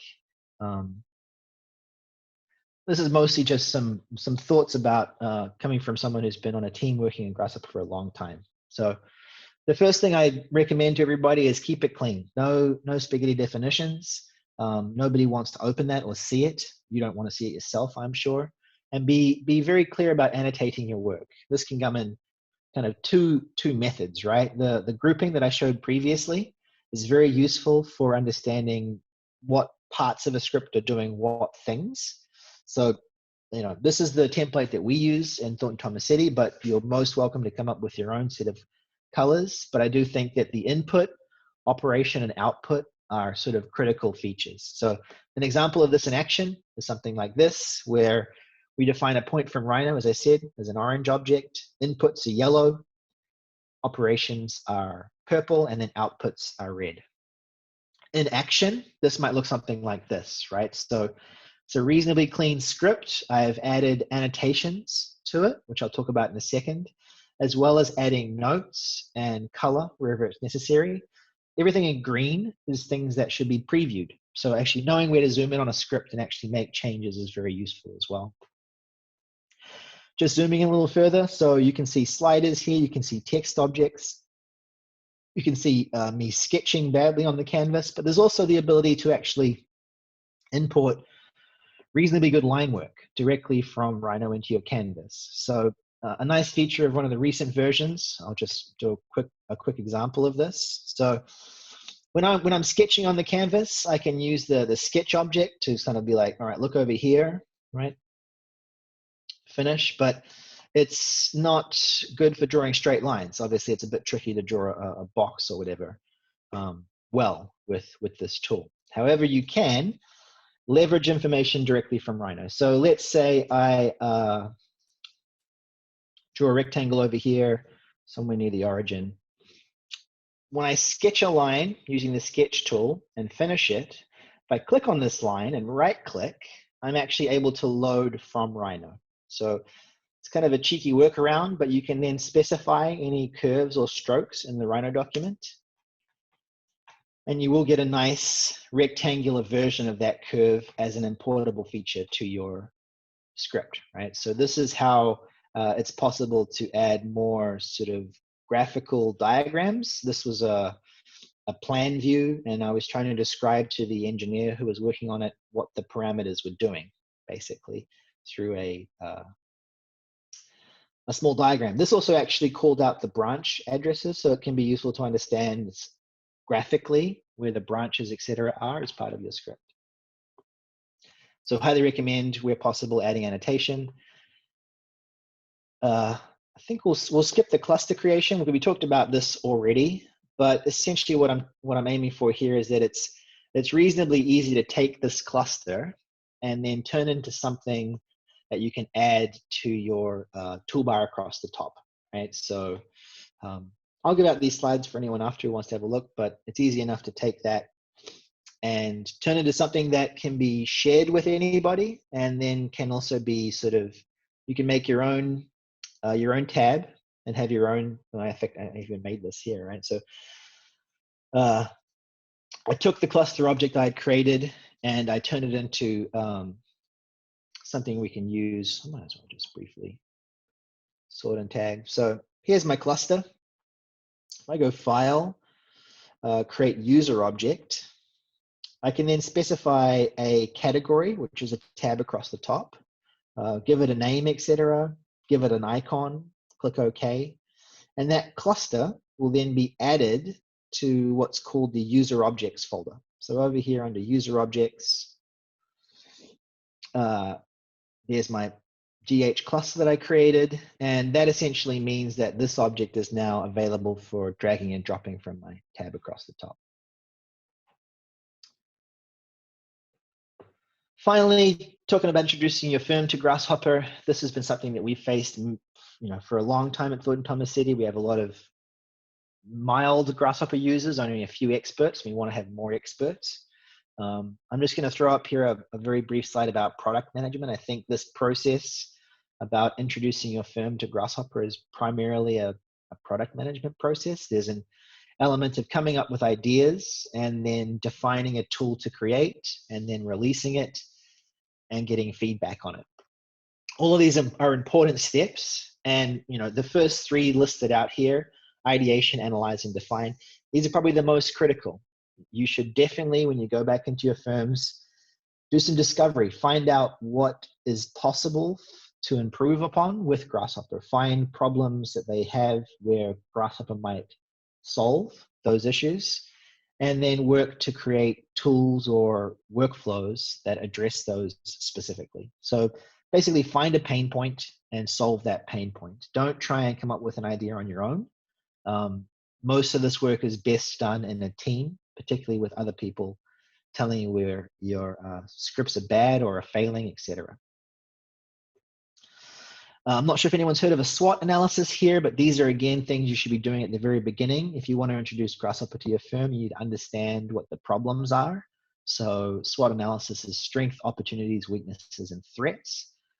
It's always good to know if there's actually a plugin out there already to solve the problem you're looking for. That's kind of where threats come in.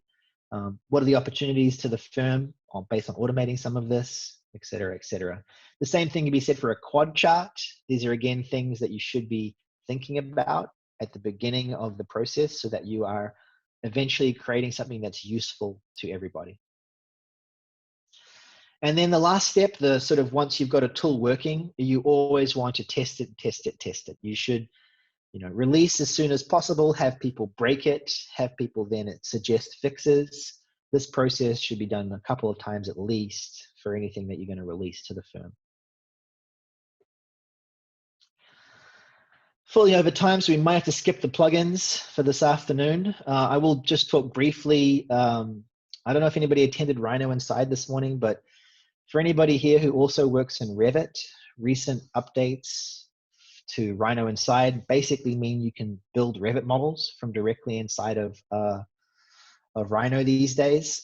Feel free to check out their website. They got some nice demos. Great class this morning about how it works. Lots and lots of components are available. You can basically model anything you want in Revit and Grasshopper these days. I also want to point out the grasshopper3d.com website, which is a really great forum for asking questions, etc. That's the one on the left. If anybody's starting out and wants to, find out more, that's a really, really great forum. Simply this little search Grasshopper 3D over here, type in whatever you want, and someone's tried it before. Additionally, if you're looking for more plugins, Food for Rhino is the place to be. So this is where you can capture some of the plugins I spoke about today, Kangaroo and Lunchbox. These are the most top downloaded tools on Food for Rhino. So, the top two there were the ones we were going to look at today with time a little bit, but highly encourage everyone to take a peek at some of these tools. They're very popular and useful. Some examples I'll skip over briefly due to time here. We were going to look at some reading and writing from Excel. So Grasshopper is also a great place to bring information in from other formats. So there are plenty of tools out there. We have one in the TT toolbox that allows you to read Excel sheets. In this case, we can read a set of values, create a set of points from those values, and then do something with it in Grasshopper.